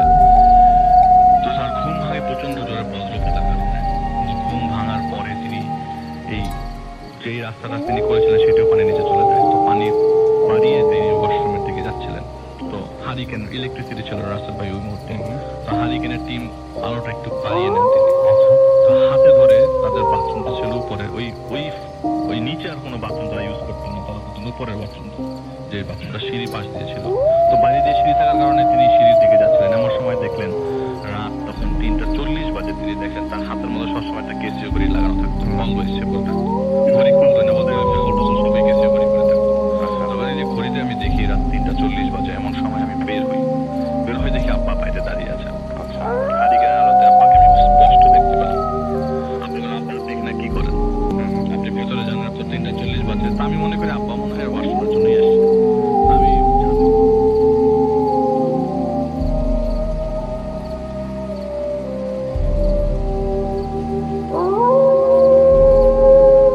তার নাম হচ্ছে শমশের আলী মোল্লা। আর নানার বাবার সাথে ঘটনা ঘটেছিল। নানার বাবার নাম ছিল নিয়ামত আলী মোল্লা। এই নিয়ামত আলী মোল্লা পেশায় ছিলেন একজন কৃষক। তো ওনাদের নিজের কোনো আসলে ওইভাবে কোনো জমি ছিল না, অন্যের জমিতে চাষাবাদ করতেন। তো ঘটনাটি একটি ফসলি জমি কেন্দ্রিক। তো এই যে নিয়ামত আলী, উনি কালু শাহ নামে একজন ব্যক্তির জমি আবাদ করতেন। এই কালু শাহের অনেক জমি জমা ছিল, তার থেকে একটা জমি উনি চাষাবাদ করতেন। তো সবেমাত্র ধান চাষ করেছেন, ধান মোটামুটি তোলার উপযোগী হতে তখনও বেশ কিছুদিন বাকি আছে আর কি। একদিন রাতের বেলা এই নিয়ামত আলী ঘুমিয়ে আছেন। তো ঘুমের মধ্যে উনি স্বপ্ন দেখছেন যে একটি গরু ওনার জমিতে ধান খাচ্ছে। তো স্বপ্নের মধ্যেই উনি ওই গরুটাকে তাড়ানোর জন্য একটি শক্ত লাঠি নিয়ে ওই গরুটার দিকে এগিয়ে যান। উনি দূর থেকে বিভিন্ন ধরনের শব্দ করছেন, যেই ধরনের শব্দগুলো করে বিভিন্ন গবাদি পশুগুলোকে দূরে সরিয়ে দেওয়া হয়। তো উনি এরকম শব্দ করছেন হাতে লাঠি নিয়ে, কিন্তু ওই গরুটি এক চুলো নড়ছে না, সে আপন মনে ধান খেয়েই যাচ্ছে। উনি লাঠি দিয়ে ভয় দেখালেও গরুটি যখন যাচ্ছে না, তখন ওই গরুটির গায়ে উনি লাঠি দিয়ে আঘাত করেন। আঘাত করা মাত্রই গরুটি মানুষের মতো করে ভয়ানক একটা ডাক দিয়ে ওঠে। আর তখনই ওনার ঘুম ভেঙে যায়। ঘুম থেকে উঠে বসে দেখেন যে এটা তো স্বপ্ন। এরকম স্বপ্ন তো মানুষ কতই দেখে। উনি আবার ঘুমিয়ে পড়েছেন। পরদিন সকালবেলা উনি ঘুম থেকে উঠে জমি দেখতে গিয়েছেন। আশ্চর্যজনক বিষয় হলো, উনি রাতের বেলা যে স্বপ্নটি দেখেছিলেন, যে জমির যেই অংশে ওই গরুটি ধান খাচ্ছিল, ওই অংশেই কিছু ধান কাটা। কাটা বলতে ছেঁড়া বা অন্য কোনো ভাবে ওই জায়গাতে ধানগুলা নাই, কিন্তু ধান যে ওখানে নাই সেখানে সেটা স্পষ্ট বোঝা যাচ্ছে। তবে দেখে মনে হচ্ছে যে গরু বাছুর বা এই টাইপের কোনো কিছু এসে ধানগুলো খেয়ে গেছে। ওর তো মন খারাপ হয়, বাড়ির দিকে হাঁটা ধরলেন আর ভাবতে লাগলেন, আচ্ছা রাতে আমি স্বপ্ন দেখলাম, এটা কিভাবে সত্য হলো? এটা কি কোনো কাকতালীয় ব্যাপার নাকি অন্য কিছু, নাকি সত্যি এখানে এসে অন্য কোনো গরু ধান খেয়ে গেছে? এসব ভাবতে ভাবতে উনি বাড়িতে চলে আসেন। বাড়িতে এসে ওনার স্ত্রীকে বললেন যে এমনিতেই ধান টান তো ভালো হয় নাই, তারপর আবার অন্যের গরুতে এসে খেয়ে গেল ধান, কি করা যায়? মনটা খুব খারাপ। ওনার স্ত্রী বলেন যে আরে এরকম তো হইতেই পারে, কত ছাড়া গরু থাকে না, চলে আসে, বা অনেক সময় গরু বাধা থাকলেও ছুটে যায়, চলে আসে, এরকম এটা খুব বেশি চিন্তার বিষয় না। তো ওই দিন রাত্রে এই নিয়ামত আলী উনি আরো একটা স্বপ্ন দেখলেন। উনি স্বপ্ন দেখেন যে ওই গরুটি আবার ধান খেতে এসেছে। তো উনি এবারও স্বপ্নের মাঝেই গরুটির উপর ভীষণ বিরক্ত হয়, আবারও ওই স্বপ্নের মধ্যে লাঠি নিয়ে তাকে তাড়া করে এবং আঘাত করছে সমানে। তো এবার উনি লক্ষ্য করলেন যে গরুটিকে যতই লাঠি দিয়ে আঘাত করা হচ্ছে, গরুটি ততই ওনার থেকে মানে নিয়ামত আলী থেকে আরো দূরে সরে যাচ্ছেন। তো দূরে সরতে সরতে একটা সময় বিকট একটা আত্মচিৎকার করে ওঠে। কোন মানুষ যদি আত্মচিৎকার করে ওই রকম একটা চিৎকার। শুরু থেকে যখন তাকে আঘাত করা হচ্ছিল তখন কিন্তু সে চিৎকার করে নাই, কিন্তু এতটা পরে এসে সে ওইভাবে চিৎকার করলো। এরপরে কি হয়, ওই গরুটি আস্তে আস্তে সরে গিয়ে এই নিয়ামত আলীর দৃষ্টি সীমানার বাইরে চলে যায়। তবে সেটা হয় অল্প কিছুক্ষণের জন্য। স্বপ্নের মধ্যেই উনি অন্য আর একটা দিকে যান, গিয়ে দেখেন জমির অপর প্রান্তে ওই গরুটি আবারও ধান খাচ্ছে। উনি আবার ওই গরুটিকে পেটানো শুরু করেন, কারণ এতটাই রেগেছিলেন উনি ওই গরুটার উপরে যে এটাকে বারবার সরিয়ে দিচ্ছি, তারপরও এই এসে আবার ঘুরে আমার ধানগুলো খেয়ে যাচ্ছে। তো উনি আবারও গরুটাকে পেটাতে থাকেন, পেটাতে পেটাতে গরুটাকে তাড়া করতে থাকেন, এবং গরু যে সরে যাচ্ছে দৌড়াচ্ছে, উনিও গরুর পেছনে দৌড়াচ্ছেন এবং গরুটাকে হাতে থাকা লাঠি দিয়ে সমানে পেটাচ্ছেন। একবার পিটানি দেন, গরুটা কিছুটা সামনে যায়, উনি ওনার দৌড়ের গতি আরেকটু বাড়ান, আবার গরুটাকে আঘাত করেন। এভাবে উনি সামনের দিকে আগাচ্ছেন তো আগাচ্ছেনই। কতটুকু এগিয়েছেন উনি আসলে বলতে পারেন না। হঠাৎ করে ওই স্বপ্নের মধ্যে ওনার হুঁশ ফেরত আসে, যারে আমি কোথায় আসলাম। তো উনি দেখেন যে উনি ধানি জমি থেকে বেশ অনেকটা দূরে চলে এসেছেন, এবং যেই জায়গাতে এসেছেন ওই জায়গাটা উনি চেনেন। ওইটা একটা খালের পার, যেটা ওনার জমি থেকে প্রায় 2 কিলোমিটার দূরে। ওটা স্বপ্ন হলেও মনে হচ্ছিল ওটা বাস্তবে ঘটছে ওনার সাথে। তখন ওই গরুটা ওনার দিকে ভালো করে তাকায় এবং তাকিয়ে মানুষের মতো করে বলে ওঠে, কিরে নিয়ামত, গতকাল তো আমার ছেলেকে অনেক আঘাত করেছিলি, আজও করলি, এই জন্য আমি ঘুরে অন্য পাশে এসে তোকে এই জায়গাতে নিয়ে আসছি। তুই তো আমাকেও আঘাত করলি, এবার তো তোকে আমি আমার হাতের মুঠোয় পেয়েছি, দেখ তোর কি অবস্থা এখন আমি করি। স্বপ্নের মধ্যেই এই নিয়ামত আলী উনি কিন্তু বুঝতে পারছে যে উনি ভয়ানক কোনো কিছু একটা পাল্লায় পড়েছেন। তো উনি গরুটার দিকে তাকিয়ে আছেন। উনি দেখেন যে এই গরুটি আস্তে আস্তে গরু থেকে এক ভয়ানক রাক্ষসের রূপ নিতে থাকে, ভয়ঙ্কর সে চেহারা। এটা দেখে তো উনি ভয়ে থরথর করে কাঁপতে থাকেন। তো উনি কি করেছেন, উনি ওখান থেকে সরার চেষ্টা করছেন, দৌড়ানোর চেষ্টা করছেন, কিন্তু ওখান থেকে এক পাও উনি নড়তে পারছেন না।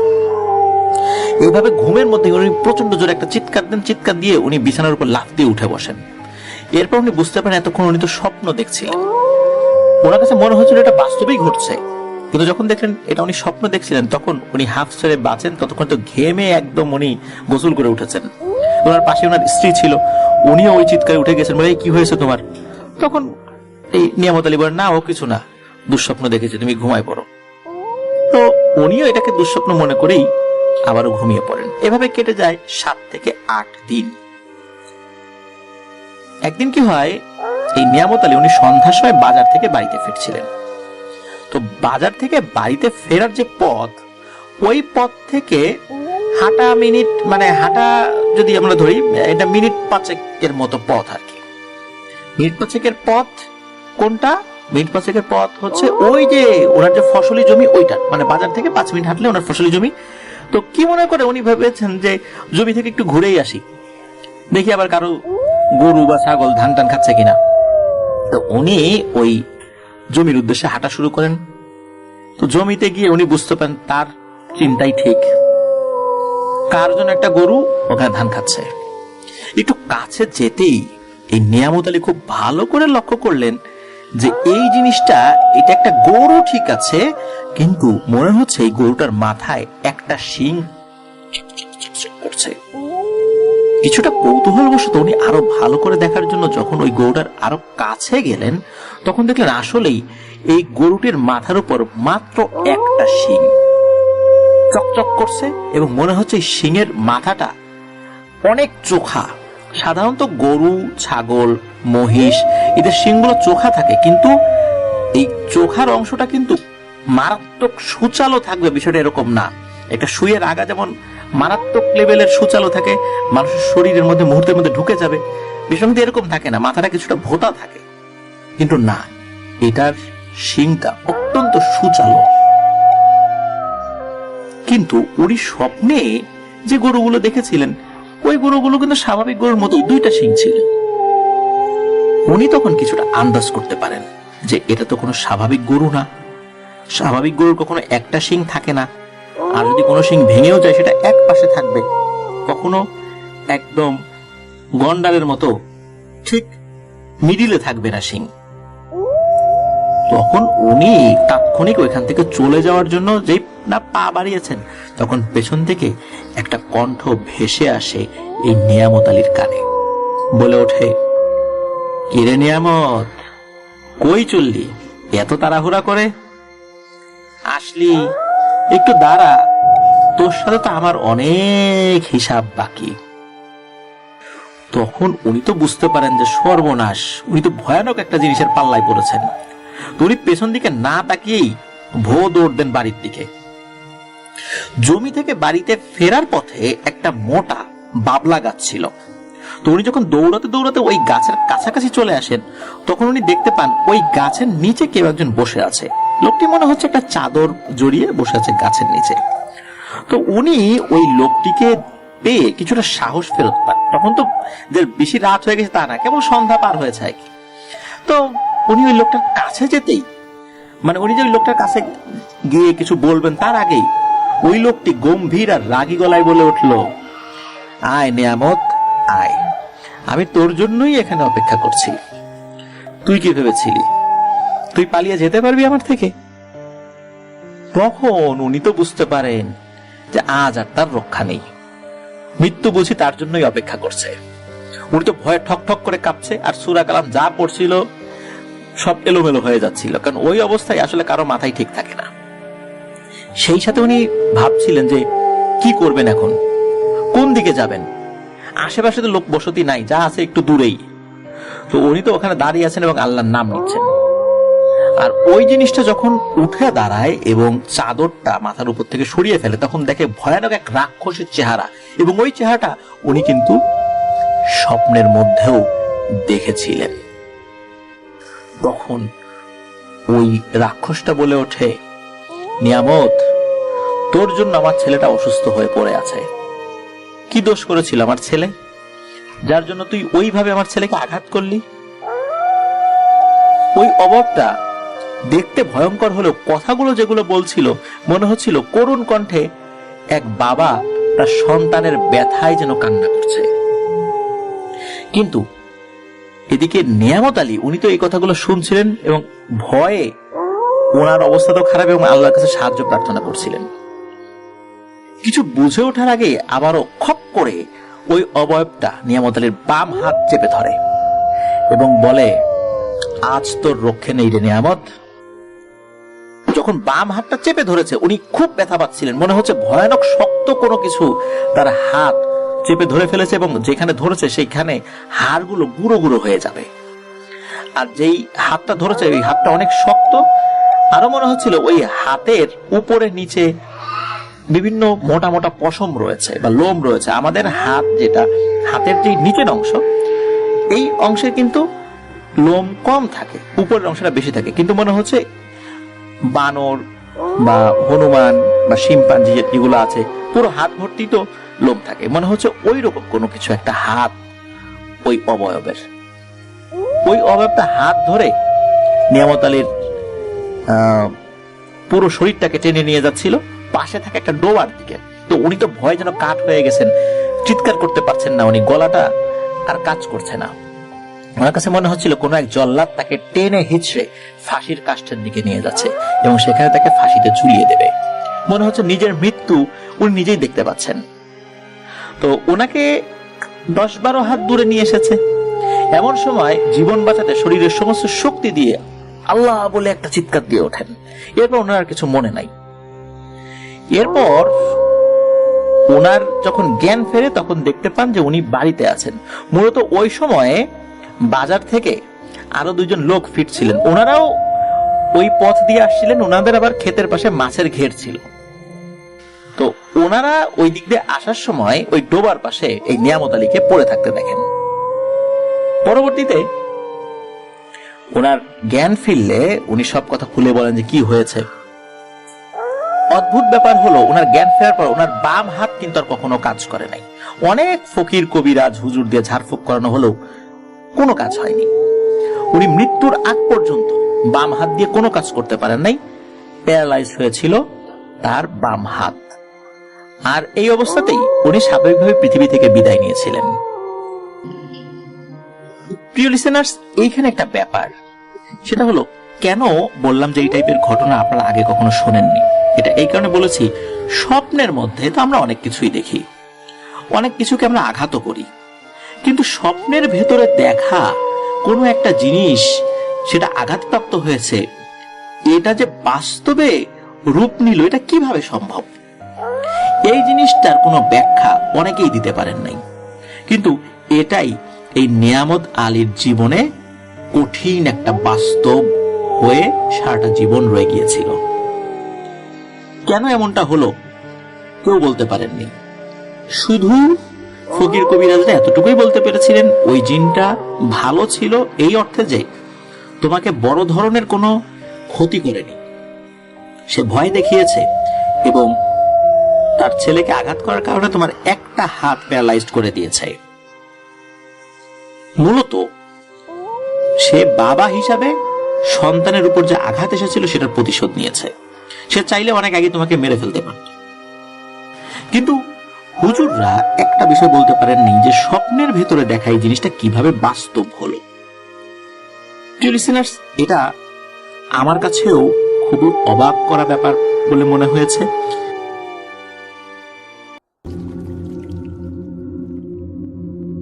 প্রিয় লিসেনার্স, দেশের বাইরের একটি ঘটনা হলে কেমন হয়?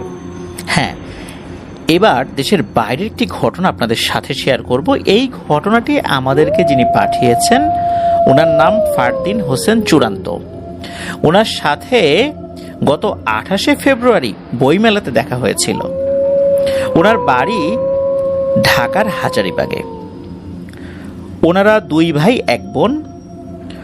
ওনার বড় বোন এবং বড় ভাই দুজনই জাপানে থাকেন, তাদের পরিবারও জাপানে থাকেন। তো ঘটনাটি জাপানে ঘটেছিল।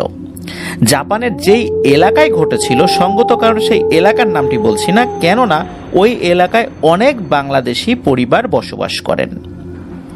চলুন ঘটনায় চলে যাই। ওনার বড় ভাই যেখানে গিয়ে বাসা নেন, ওখানে কিন্তু ওনার বড় বোনও বসবাস করেন। তবে পাশাপাশি ফ্ল্যাটে আসলে ওনারা থাকতে পারেন নাই, কেননা ওই জায়গাতে পাশের ফ্ল্যাট ম্যানেজ করতে পারেন নাই ওনার বড় বোন, যার কারণে কাছাকাছি দূরত্বের মধ্যেই একটা ফ্ল্যাট উনি ঠিক করে দেন। ওই বিল্ডিংটা 2 তলা, নিচ তলাতে কেউ থাকে না, ওখানে দোকান করা হয়েছে, তবে দোকানটা বন্ধই পেয়েছেন যাওয়ার পরে ওনার বড় ভাই। 2য় তলাতে একটা ফ্ল্যাট, 3টা বেডরুম সেখানে। বেশ সুন্দর, বাসাটা দেখে ওনার পছন্দ হয়ে যায়। আর ওনার যে বড় বোন, উনিও পরিবার নিয়ে থাকেন। ওনার 2টো বাচ্চা আছে, একজনের বয়স 6 বছর আর একজনের বয়স 4 বছর। ওনারা বেশ ভালোই আছেন ওখানে। তবে যেইখানে বাসাটা ঠিক করেছেন এই ফারদিন ভাইয়ের বড় ভাই, সেই জায়গাটা যে খুব নীরব, বিষয়টা এরকম না। আশেপাশে জঙ্গল রয়েছে, বিষয়টা এরকমও না। এটা একদম লোকাল এরিয়া, জনবহুল এরিয়াতেই বাসাটা ছিল আর কি। তো বাসাটা যখন নিয়েছেন সবকিছু ঠিকঠাকই ছিল আপাতত দৃষ্টিতে, কিন্তু ওঠার পরে উনি 2-3 দিন মোটামুটি ঠিকঠাক মতো চলেছেন, কোনো সমস্যা হয়নি। কিন্তু এরপর থেকে শুরু হয়ে যায় কিছু সমস্যা। আপাতত দৃষ্টিতে শুরুর দিকে সমস্যাটা স্বাভাবিক বলে মনে হয়, কেননা উনি রাতের বেলা যখন বাসার সব কল, মানে পানির কল বন্ধ করে রাখেন, একটা পর্যায়ে উনি পানি পড়ার শব্দ শুনতে পেতেন। তো কেউ কলটা ছেড়ে দিয়েছে, উনি আবার উঠে সে কল বন্ধ করতেন। দেখা গেল বেসিনের কল বন্ধ করেছেন, তো কিচেনের কল চলছে। সিঙ্কের উপর যে কলটা থাকে সেটা বন্ধ করেছেন, হঠাৎ করে দেখা যাচ্ছে যে ওয়াশরুমে কেউ ফ্লাশ করেছে।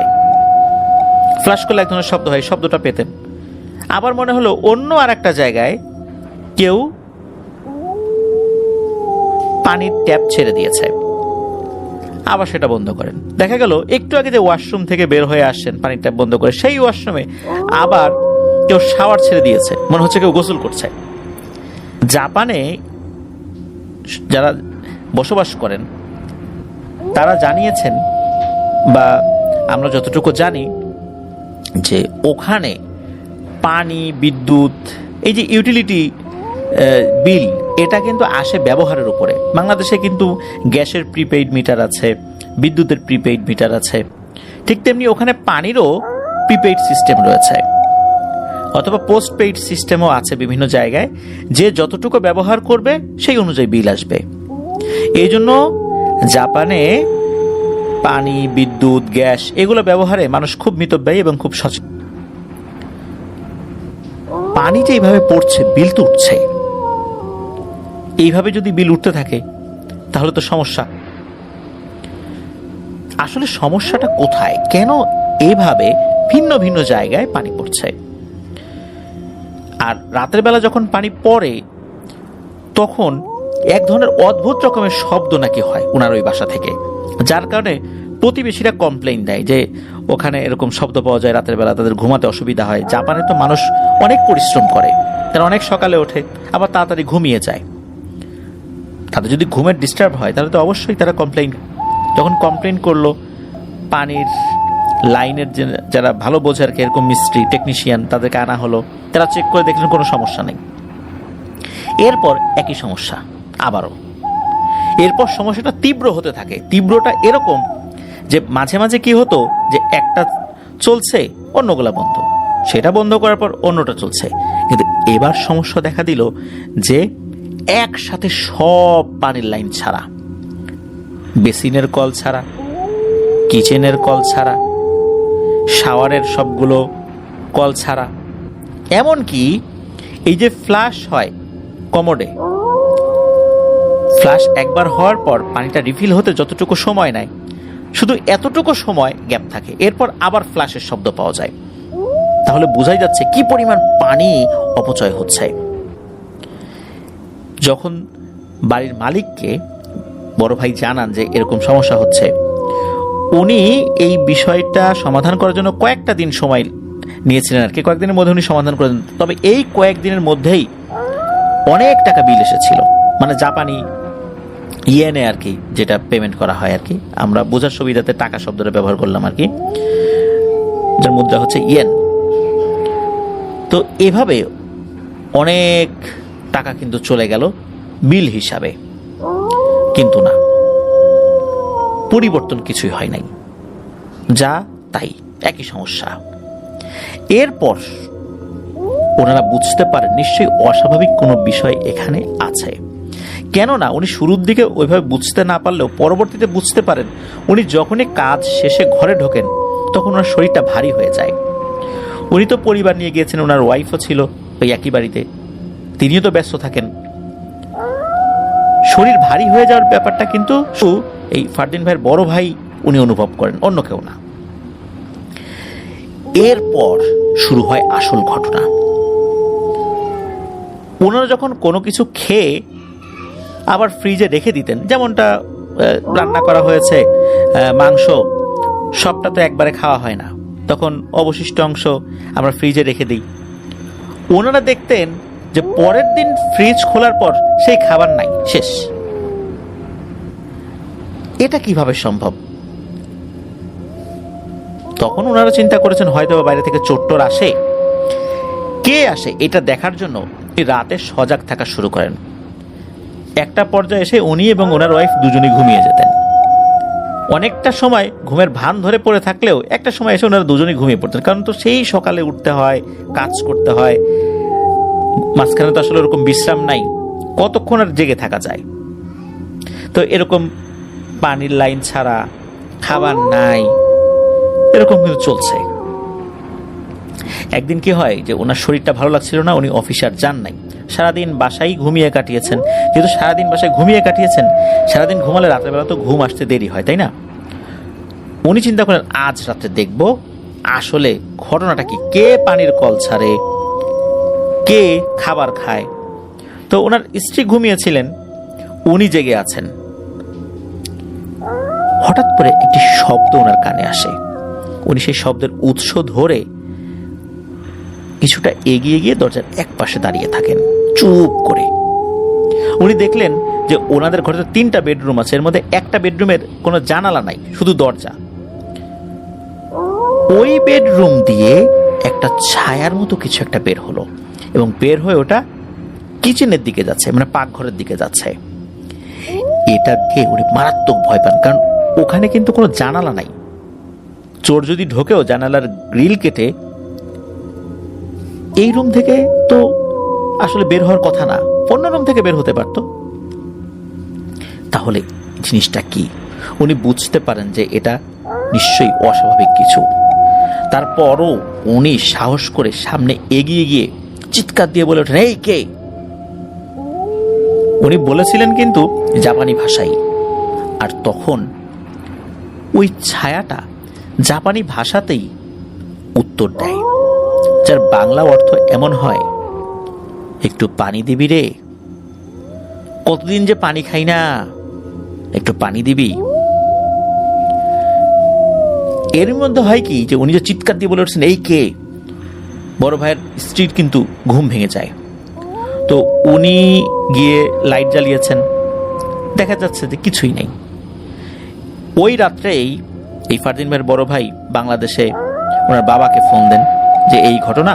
তো ওনার বাবা ওই সময়ের মতো আসলে ওনাকে বোঝানোর জন্য সান্ত্বনা দেন যে ভুল দেখেছো, রাতের বেলা ঘুম থেকে উঠছো, উল্টাপাল্টা কিছু দেখছো, এইটা বলে আর কি কোনো রকম একটা বুঝ দেন। কারণ যদি উনিও ভয় দেখাতে তাহলে তো আরো মারাত্মক ভয় পেয়ে যাবেন উনি। এরপর আসি আরো একটি ঘটনায়।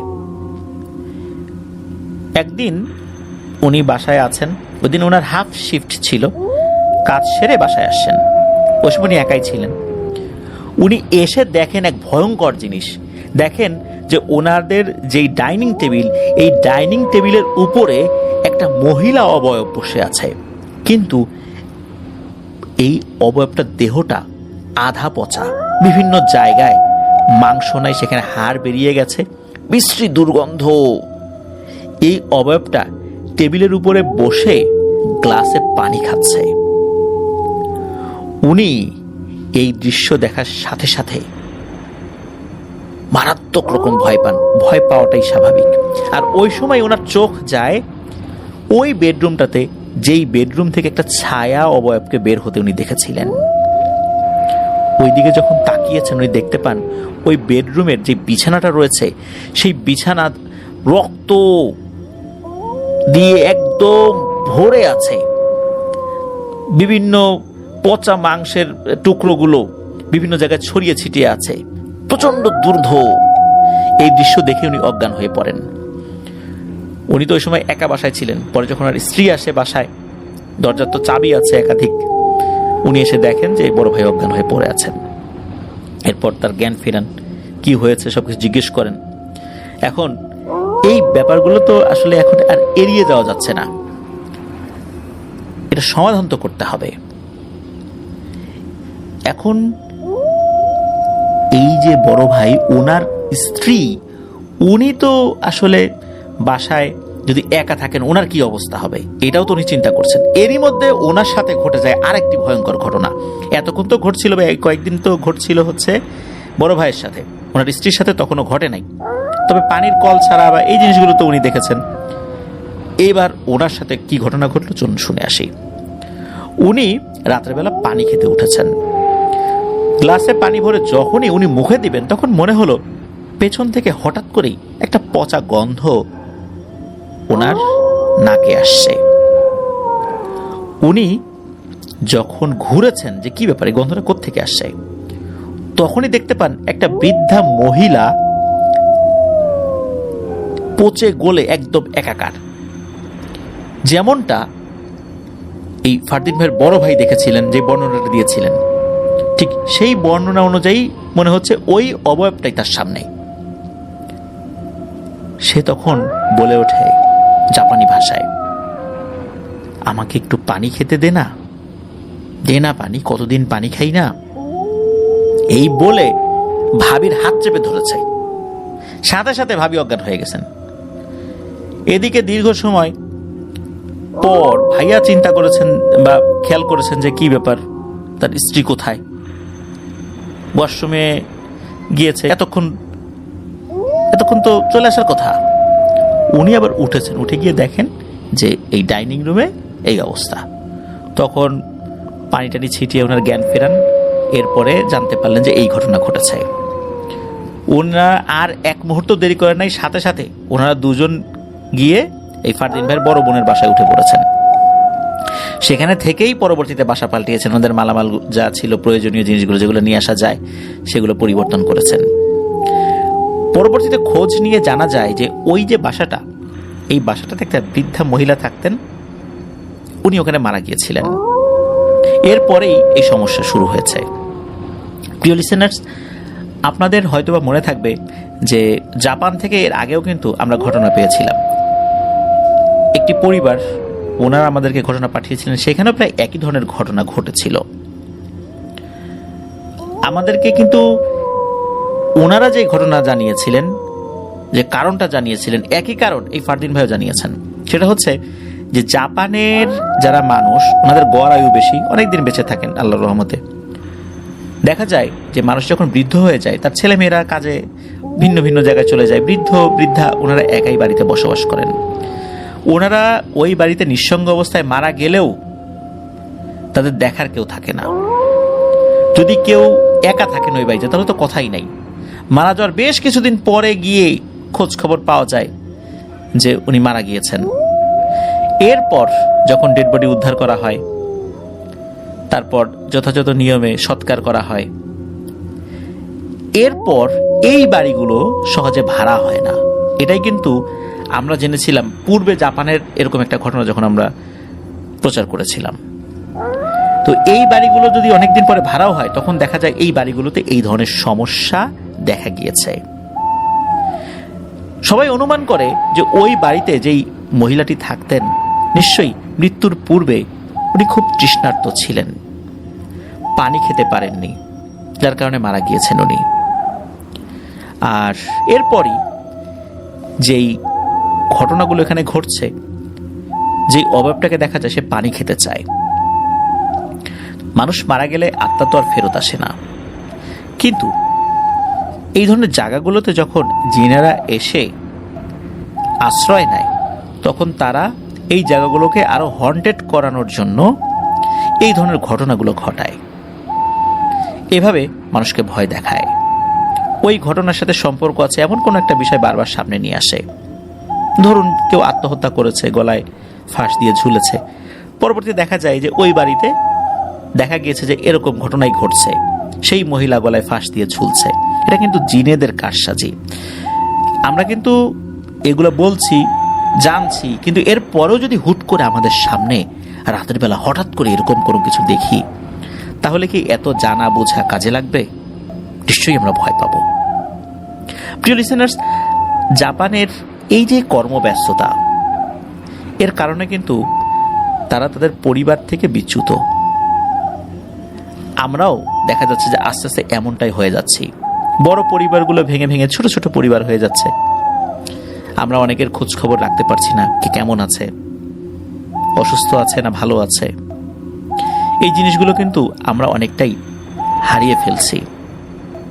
এগুলো আমাদের মাথায় রাখতে হবে যে আমরা যত ব্যস্ততাই দেখাই না কেন, আমাদের কিন্তু পরিবার রয়েছে, আমাদের অভিভাবক রয়েছেন, ময়মুরব্বী রয়েছেন, যারা আমাদেরকে বড় করেছেন, লালন পালন করেছেন, তাদের খোঁজ খবর যেন আমরা নিতে পারি। প্রিয় লিসেনার্স, চলুন চলে যাব আমাদের এবারের এপিসোডের পরবর্তী আরেকটি নতুন ঘটনায়। তবে আরেকটি কথা বলতে চাই, ফারদিন ভাই জানিয়েছেন যে জাপানের অনেক ঘটনা ওনার কাছে রয়েছে, এমনকি ওনাদের আত্মীয় স্বজনরা আরও অনেক দেশে রয়েছেন, আমেরিকা সহ আরও অন্যান্য দেশে। তারাও বিভিন্ন সময় বিভিন্ন ঘটনা ফারদিন ভাইয়ের সাথে শেয়ার করেছেন। সেই ঘটনাগুলো পর্যায়ক্রমে আমাদেরকে পাঠাবেন বলে জানিয়েছেন। আমরা অপেক্ষায় থাকলাম সেই ঘটনাগুলোর। চলুন আমরা চলে যাই এবার নতুন আরো একটি ঘটনায়। 1992-93 সাল বা এরকম একটা সময় হবে আর কি।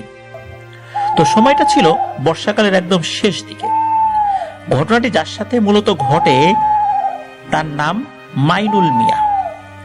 তো এই মাইনুল মিয়া উনি কিন্তু মাছ বিক্রি করতেন। তো প্রতিদিনের মতো সেদিনও উনি মাছ বিক্রি করতে গিয়েছিলেন হাটে। সেদিন অবশ্য অন্য দিনের তুলনায় মানুষ একটু কম ছিল। হাটে তো সবসময় মানুষ একরকম থাকে না, আবার বেচা কেনাও তো সবসময় একরকম হয় না।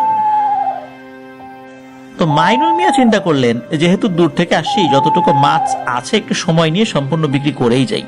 তো যেইভাবে সেই কাজ, মাছ নিয়ে অনেকক্ষণ মাইনুল মিয়া বসে আছেন। তো মাছ বিক্রি করতে করতে রাত একটু বেশি হয়ে যায়।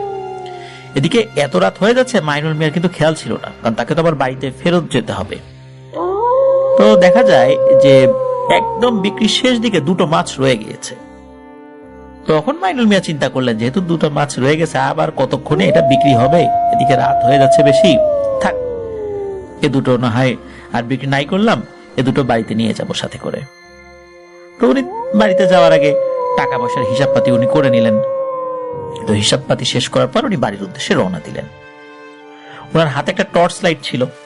তো টর্চ লাইটটা জ্বালিয়ে মাছ দুটো একটি ব্যাগে ভরে নিয়ে হাঁটতে শুরু করেন। তো মাইনুল মিয়া একা একা হাঁটতে শুরু করেছেন, তার সাথে ওই সময় আবার কেউ ছিল না। তো হাঁটতে হাঁটতে অনেকটা পথ উনি এগিয়ে এসেছেন।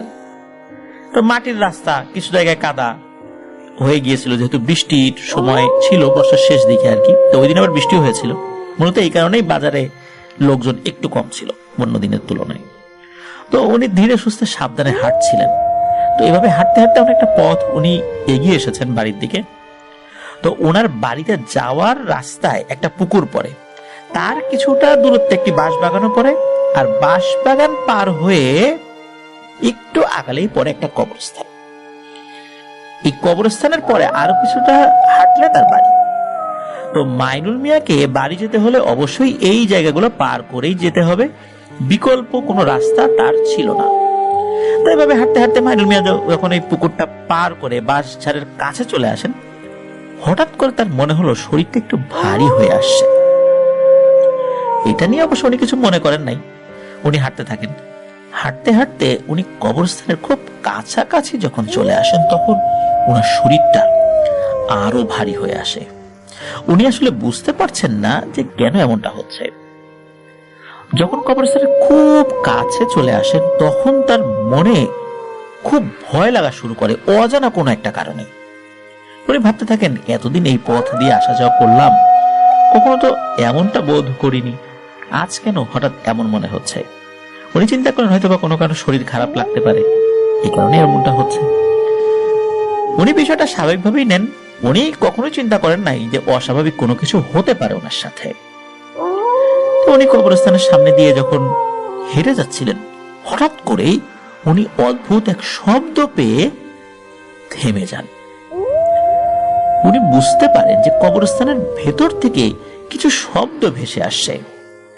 তখন এই মাইনুল মিয়া চিন্তা করেন, ব্যাপারটা কি, এত রাত্রে কবরস্থান থেকে কিসের শব্দ আসছে। উনি ওখানে দাঁড়িয়ে শব্দটা আরো ভালো করে বোঝার চেষ্টা করেন যে শব্দটা কিসের। শব্দটা এমন ছিল যে একসাথে কয়েকটা ভয়ঙ্কর হিংস্র প্রাণী কোনো পশুকে যদি টেনে ছিঁড়ে হাড়গুলো মটমট করে খেতে থাকে এবং মাংসগুলো চাবাতে থাকে, এক ধরনের শব্দ হয়, ওই রকম শব্দ। হাড় ভাঙার শব্দ, আর মাংস, কাঁচা মাংস চাবালে এক ধরনের শব্দ হয়, ওরকম শব্দ। তো উনি মনে করেছেন যে শেয়াল বা অন্য কোনো প্রাণী তো কবরস্থানে ঢোকেই, এরাই হয়তো বা লাশটাকে বের করে খাচ্ছে। উনি বিষয়টা স্বাভাবিক নেন, একদম স্বাভাবিকভাবেই চিন্তা করেছেন। চিন্তা করলেন, যাক আমি বাড়ির দিকে যাই, এই শেয়াল টেয়াল এখন লাশ খাচ্ছে, এদিকে না যাই। এরপর উনি চিন্তা করলেন যে আরে, আমি এই লাশটা খাচ্ছে এটা বোঝার পরেও শেয়ালকে এটা খেতে দেব? একটা মানুষের লাশ এভাবে নষ্ট করে ফেলবে, আর আমি এটা বোঝার পরেও হেঁটে বাড়িতে চলে যাব? এটা তো কোনো একটা ভালো কাজ হতে পারে না। উনি কিন্তু একদম বিষয়টা এইরকম ভাবে নিয়েছেন, কোনো প্যারানরমাল কিছু হতে পারে এরকম চিন্তা কিন্তু করেন নাই। উনি শেয়ালের কথাই চিন্তা করে মূলত কবরস্থানের ভিতরে যাওয়ার জন্য প্রস্তুতি নেন এবং হাঁটাও শুরু করেন। উনি চিন্তা করেছেন যে টর্চ লাইট জ্বালালে শেয়াল আবার দ্রুত পালিয়ে যেতে পারে, এই জন্য উনি কাছে গিয়ে হয়তো বা শেয়ালকে আঘাত করবেন বা একদম কাছে গিয়ে জ্বালাবেন লাইটটা, এরকম চিন্তা করেছেন। এই জন্য উনি লাইটটা না জ্বালিয়ে আস্তে আস্তে কবরস্থানের ভিতরে ঢুকে পড়েন। কবরস্থানের পথঘাট তো ওনার চেনা জানা ছিল, উনি তো এলাকারই বাসিন্দা, এই জন্য লাইট না জ্বালালেও কোন দিক দিয়ে যেতে হবে এটা উনি খুব ভালো করেই বুঝতে পারছিলেন। উনি কবরস্থানে ঢোকার পর মূলত শব্দটা কোথা থেকে আসছে, ওই জিনিসটা ওনার কানে যেভাবে আসছিল, উনি ওই দিকে কবরস্থানের ভেতরে যেতে থাকেন। উনি সাহস করে আস্তে আস্তে আস্তে আস্তে কবরস্থানের ভিতরে একটু একটু একটু করে ভেতর থেকে আরো ভেতরে ঢুকে যাচ্ছেন। কবরস্থানটা মোটামুটি বড়ই ছিল। তো উনি শব্দের উৎস ধরে যখন যাচ্ছিলেন, ওই হাড়গোড় চাবানোর শব্দগুলো তীব্র থেকে আরো তীব্র হচ্ছিল। একটা সময় আসলে ওনার ভয় লাগতে শুরু করে যে না তো শেয়াল এইভাবে লাশ খায় নাকি। ওনার কাছে বিষয়টা একটু অশুভ ইঙ্গিত বলে মনে হচ্ছিল। তারপরও উনি চিন্তা করেন যে আসলামই যখন, দেখি না কি অবস্থা।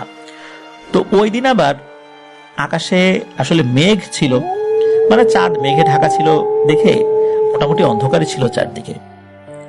হঠাৎ করে এই মাইনুল মিয়া একটা বিষয় লক্ষ্য করেন, সেটা হচ্ছে অন্ধকারের ভেতর আরো একটা অন্ধকার মনে হচ্ছে। মানে এমনি তো অন্ধকার, তার মধ্যে বিশেষ একটা জায়গায় যদি আরো অন্ধকার থাকে তখন কিন্তু অল্প হলো বোঝা যায়। ওনার কাছে মনে হচ্ছিল এই অন্ধকারের মধ্যে আরো নিকষ কালো এক অন্ধকার জিনিস দাঁড়িয়ে আছে। মনে হচ্ছে এটা নড়াচড়া করছে, এটা একটা অবয়বের মতো মনে হচ্ছে। এরপরে এই মাইনুল মিয়া বুঝতে পারেন যে এই জিনিসটাই হচ্ছে সেই শেয়াল, যেটা কোনো একটা মৃতদেহ নিয়ে খাচ্ছে। কিন্তু শেয়াল তো এমন হয় না, শেয়াল তো কুকুরের মতো হবে, কিন্তু এটা তো বেশ উঁচু লম্বা মানুষের মতো এবং উচ্চতাও বেশ অনেক হবে। তো এটা দেখার পর মাইনুল মিয়া একটু ভয় পান। মাইনুল মিয়া লাইটটা না জ্বালিয়েই বলতে থাকেন যে, কে গো তুমি, তোমার বাড়ি কোথায়, আর এত রাতে কবরস্থানে কি করো মিয়া তুমি? এই বিষয়গুলো মাইনুল মিয়া বারবার বলছিলেন, এভাবে বেশ কয়েকবার তাকে ডাকও দেয়, কিন্তু তার ডাকে ওই অবয়বটা কোনো সাড়া দেয়নি। তখন মাইনুল মিয়া চিন্তা করলো, একে যে এতবার ডাকছি আমার কথার কোনো উত্তরই দিচ্ছে না। এরপর মাইনুল মিয়া চিন্তা করলো, এইবার লাইটটা মেরে আমি দেখি এই জিনিসটা কি। তখন মাইনুল মিয়া লাইটটা ওই অবয়বটার দিকে যখনই জ্বালিয়েছেন, এমন ভয়ঙ্কর একটা কুৎসিত জিনিস উনি দেখেছেন, উনি কখনো কল্পনাও করতে পারেনি এমন ভয়ঙ্কর কোনো কিছু হতে পারে। উনি দেখলেন ওই অবয়বটা লম্বায় আনুমানিক 9 থেকে 10 ফুট হবে, শরীর কুচকুচে, লোমশ কালো, আর শরীরে দু চোখে আগুন জ্বলজ্বল করছিল, আর হাতের নখগুলো ছিল অনেক বড়। আর এই যে মাথাটা, এই মাথাটা অদ্ভুত রকমের, চোখগুলো কিন্তু জ্বলজ্বল করলো ছোট ছোট ছিল, কিন্তু মুখ যেটা ছিল, এই মুখটা ছিল খুবই ভয়ঙ্কর। মনে হচ্ছিল এই মাথার পুরো জায়গাটা জুড়েই মুখ, এবং বেশ বড় বড় দাঁত, আর এই দাঁতের বিভিন্ন ফাঁকাগুলোতে মাংস লেগে আছে। মাইনুল মিয়া বুঝতে পারলেন এইটা কোনো শেয়াল বা অন্য কোনো হিংস্র প্রাণী না। ছোটবেলা থেকে ময়মুরব্বীদের মুখে ভয়ঙ্কর আদমখোর জিনের যেই গল্পগুলো শুনে এসেছেন, এটা হচ্ছে সেই ভয়ঙ্কর আদমখোর জিন। তো মাইনুল মিয়া যখন টর্চ লাইটটা জ্বালিয়েছেন, তখন ওই মাইনুল মিয়ার চোখাচোখি যখন হয় ওই জিনিসটার, তখন ওই ভয়ঙ্কর অবয়বটা মাইনুল মিয়ার দিকে তাকিয়ে ভয়ঙ্কর বিশ্রী রকমের একটা অট্টহাসি দেয়। এই অট্টহাসি দেখার পর মাইনুল মিয়া তো ভয়ে, কি অবস্থা হয়েছে এটা তো বুঝতেই পারছেন প্রিয় লিসেনার্স। উনি এতটাই ভয় পেয়েছিলেন যে ওনার শরীরের কোনো কিছু কাজ করছিলেন না। উনি যে টর্চ লাইট ধরে জ্বালিয়ে রেখেছেন ওইটার দিকে, টর্চ লাইটটা যে হাত দিয়ে সরাবেন এমনও কোনো শক্তি ওনার শরীরে ছিল না। মনে হচ্ছে উনি বোবা হয়ে গেছেন আর শরীরটা পুরো জমে বরফ হয়ে গেছে, কিন্তু শরীরটা থরথর করে কাঁপছিল, ঘেমে শরীরটা শেষ হয়ে গেছে। এরপর উনি যখন একটু শক্তি পেলেন, কিন্তু কয়েক সেকেন্ডের মধ্যে ঘটনা ঘটেছে, যখন একটু শক্তি পেয়েছেন উনি প্রচন্ড জোরে এক চিৎকার দিয়ে, ওনার গায়ে যত শক্তি ছিল সব শক্তি দিয়ে ঘুরে উনি দিয়েছেন এক দৌড়। উনি যখন দৌড়াচ্ছিলেন, পেছন থেকে ওই ভয়ঙ্কর হাসিটা বারবার ভেসে ভেসে আসছিল। মনে হচ্ছিল ওই ভয়ঙ্কর আদমখোর জিনটা ভেসে ভেসে মাইনুল মিয়ার পেছন পেছন আসছে। আর মাইনুল মিয়ার কোনো খেয়ালই ছিল না যে উনি কোন দিক দিয়ে দৌড়াচ্ছেন। উনি দৌড়াচ্ছেন আর মনে যা দোয়া কালাম একবার মনে আসে এটা পড়ছেন, বারবার এলোমেলো হয়ে যাচ্ছিল, একটু পরেন তো ভুলে যান, আবার আর একটা পড়েন, মানে কোনো ঠিক ঠিকানা নাই, যেটা মনে আসে ওইটাই পড়ছে। তো উনি যেখান দিয়ে দৌড়াচ্ছিলেন ওনার আশেপাশে কিন্তু ঘর বাড়ি ছিল। তো উনি দৌড়াতে দৌড়াতে কোনো কিছুর সাথে হোঁচট খেয়ে পড়ে যান। এরপর উনি জ্ঞান হারান। তো জ্ঞান হারানোর পর এরপর তো আসলে ওনার কিছু মনে নাই। জ্ঞান ফেরার পর উনি দেখেন যে উনি ওনার বাসাতেই ছিলেন, আশেপাশে অনেক মানুষ। তো মূলত ওই সময় যে আকবর ভাই, এই আকবর ভাইও ওনার বাড়িতে উপস্থিত ছিলেন। আকবর ভাই কিন্তু মাইনুল মিয়ার প্রতিবেশী। ওখানে একজন হুজুরকে ডেকে নিয়ে আসা হয়। তো মাইনুল মিয়ার জ্ঞান ফেরার পর তখন মাইনুল মিয়া জিজ্ঞেস করেন যে আমি এখানে কিভাবে আসলাম। তখন এই আকবর ভাই বলেন যে তুমি তো চিৎকার দিতে দিতে আসছিলা, ওই সময় তোমার চিৎকার শুনে একজন ঘর থেকে বের হয়ে আসছিলেন। তো উনি বের হয়ে আসার পর তোমার আর কোনো চিৎকার শুনে নাই, তখন উনি বুঝতে পারেন তুমি কোথাও অজ্ঞান হয়ে পড়ে আছো। তখন উনি তোমাকে খুঁজে বের করেন, তারপর আরো মানুষজন ডেকে তোমার বাড়িতে নিয়ে আসেন। তো ওই সময় হুজুর মাইনুল মিয়াকে জিজ্ঞেস করেন যে আসলে তোমার সাথে কি হয়েছিল। এরপর মাইনুল মিয়া সম্পূর্ণ ঘটনা হুজুর সহ উপস্থিত যারা যারা আছেন সকলকে বলেন। উনি এতটাই ভয় পেয়েছিলেন যে উনি ঠিকমতো কথাই বলতে পারছিলেন না। বলার সময় বারবার ওনার তোতলামি ভাব চলে আসছিল উনি যখন কথা বলছিলেন আর কি। এরপর হুজুর মাইনুল মিয়াকে বললেন, তুমি যে মাছ বিক্রি করে বাসায় যাচ্ছিলা, তুমি তো বাসায় সরাসরি চলে আসতা, তুমি কেন ওই জায়গাতে গেলা? আর ওই জায়গাতে গিয়েছো ঠিক আছে, ওই জিনিসকে ডাকতে গেলা কেন? আর ডাকছো ভালো কথা, তুমি কেন টর্চ লাইটটা জ্বালাতে গেলা? তুমি তো বিশাল বড় একটা ভুল করেছো, এই জিনিসটাকে বিরক্ত করেছো। এগুলো হচ্ছে আদমখোর জিন, পিশাচ শ্রেণীর জিন। এই আদমখোর জিনদের একবার যে পাল্লায় পড়েছে, এরা কিন্তু বাঁচতে পারে না।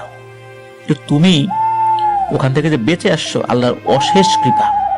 তো হুজুর যাওয়ার আগে ওনাকে বেশ ভালো করে ঝাড়ফুঁক করে দেন, রুকিয়া করে দেন, পানি পরা দিয়ে যান, আরো কিছু দোয়া কালাম শিখিয়ে যান এবং বলেন যে কোনোভাবে তুমি রাত্রে আর বের হবা না, কারণ এই আদমখোর জিনরা একবার যার পিছু লাগে এরা সহজে কিন্তু ছাড়ে না।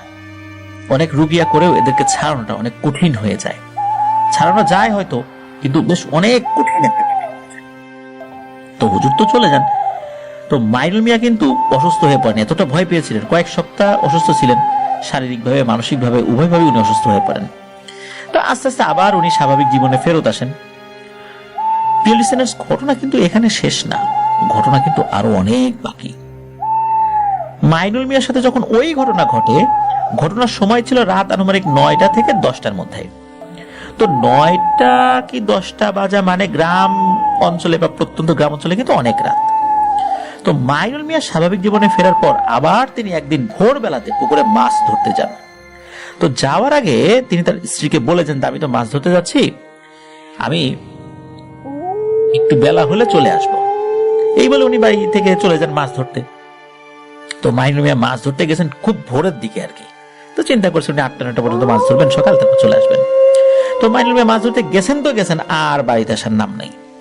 তার স্ত্রী তো চিন্তিত হয়ে পড়েন। উনি সকালবেলা বলেন যে সে তো বলে গেল সকাল সকাল চলে আসবে, কিন্তু এখনো তো সে আসে না, আবার কোনো বিপদে পড়লো না তো? তো মাইনুল মিয়ার স্ত্রীটা চিন্তা করতে থাকেন, আর উনি ঘর থেকে বেরিয়ে পড়েন তার স্বামীকে খোঁজার জন্য। তো প্রতিবেশী আকবর ভাইয়ের বাড়ি কিন্তু এই মাইনুল মিয়ার স্ত্রী যান। উনি খুব ভালো একজন প্রতিবেশী ছিলেন এই আকবর ভাই। উনি সবসময় পরোপকারী একজন মানুষ, সকলকে হেল্প করতেন, বিশেষ করে প্রতিবেশীদেরকে। তো মাইনুল মিয়ার স্ত্রী যখন আকবর ভাইয়ের বাড়িতে যান এবং আকবর ভাইকে ডেকে মাইনুল মিয়ার কথাটা বলেন যে এরকম ভোরবেলা বেরিয়েছে, এখন আসে নাই, তখন আকবর ভাই চিন্তিত হয়ে পড়েন। এদিকে চিন্তিত হওয়ার পেছনে কারণ একটাই, সেটা হলো কিছুদিন আগে এই মাইনুল মিয়া এই আদমখোর পিশাচের পাল্লায় পড়েছিলেন। আবার উনি বেরিয়েছেন। এই হুজুর বারবার বলেছিল যে রাতের বেলা না বের হতে। উনি রাতের বেলা বের হন নাই, উনি ভোরের দিকে বেরিয়েছেন। চিন্তা করেছেন যে ফজরের আজান তো দিয়ে দিয়েছে বা দেবে, এখন বের হলে কোনো সমস্যা নাই। এখন উনি বের হওয়ার পর বাড়িতে আসেন নাই। স্বাভাবিকভাবেই এই আকবর ভাইয়ের পরিবারও চিন্তিত হয়ে পড়েন মাইনুল মিয়ার জন্য। তো মাইনুল মিয়াকে খুঁজতে থাকেন সবাই, আশেপাশে খুঁজতে থাকেন, যেই জায়গাগুলোতে মাইনুল মিয়া মাছ ধরতে যেতে পারেন বলে ওনাদের সন্দেহ হয়েছিল সেখানে যান, কিন্তু না, কোথাও এই মাইনুল মিয়াকে খুঁজে পাওয়া যায় না। মাইনুল মিয়াকে খুঁজে না পেয়ে মাইনুল মিয়ার স্ত্রী ও তার পরিবার মানসিকভাবে খুবই ভেঙে পড়েন। মাইনুল মিয়ার 2টো কন্যা সন্তান ছিল, একজনের বয়স ওই সময় ছিল 11 বছর আর একজনের বয়স ওই সময় ছিল 7 বছর। তো মাইনুল মিয়া তার স্ত্রী এবং 2 সন্তান এবং তার মাকে নিয়ে একটা সুন্দর পরিবার ছিল তার। এভাবে উনি মোটামুটি ভালোই বসবাস করছিলেন। কি হলো যে পরের দিন ভোরবেলা, মানে ওই দিন কিন্তু ওভাবে চলে গেছে, পরের দিন ভোরবেলা গ্রামে চিৎকার চেঁচামেচি শুরু হয়ে যায়। কেউ কেউ চিৎকার করতে করতে যাচ্ছে, রে মাইনুল মিয়াকে পাওয়া গেছে, রে মাইনুল মিয়াকে পাওয়া গেছে। তখন লোকজন বলে, কোথায় পাওয়া গেছে? বলে ওই পুকুর পাড়ে। ওখানে একটা পুকুর পাড় ছিল, সবাই মিলে ওইখানে যান। তো ওইখানে যাওয়ার পর দেখেন যে মাইনুল মিয়ার লাশ পুকুরের এক পাশে মানে ধারে ভেসে আছে। এই দৃশ্য দেখে ওনার স্ত্রী ওখানেই তো চিৎকার দিয়ে জ্ঞান হারিয়ে ফেলেন, বাচ্চারা তো কান্নাকাটি শুরু করে দেন। মাইনুল মিয়ার এমন অস্বাভাবিক মর্মান্তিক মৃত্যু কেউ যেন মেনে নিতে পারছিলেন না। পরবর্তীতে সেই হুজুরকে ডেকে নিয়ে আসা হয়েছিল। হুজুর মাইনুল মিয়াকে ওই যে প্রথম দিন ঝাড়ফুঁক করেছিলেন সেই হুজুরই মাইনুল মিয়ার জানাজার নামাজ পড়িয়েছিলেন। মাইনুল মিয়াকে সেই কবরস্থানেই দাফন করা হয় যেই কবরস্থানে সেই ভয়ঙ্কর আদমখোর জিনটাকে মাইনুল মিয়া দেখেছিলেন। তার পরবর্তীতে এই আকবর ভাই ওই হুজুরকে জিজ্ঞেস করছেন, হুজুর আপনি আপনার সাথে থাকা ভালো জিনদের মাধ্যমে একটু খোঁজ খবর নিয়ে যদি বলতে পারতেন যে মাইনুল মিয়ার সাথে আসলে কি হয়েছিল, কেনই বা এমন মর্মান্তিক মৃত্যু হলো, সবকিছু তো স্বাভাবিক হয়ে গিয়েছিল।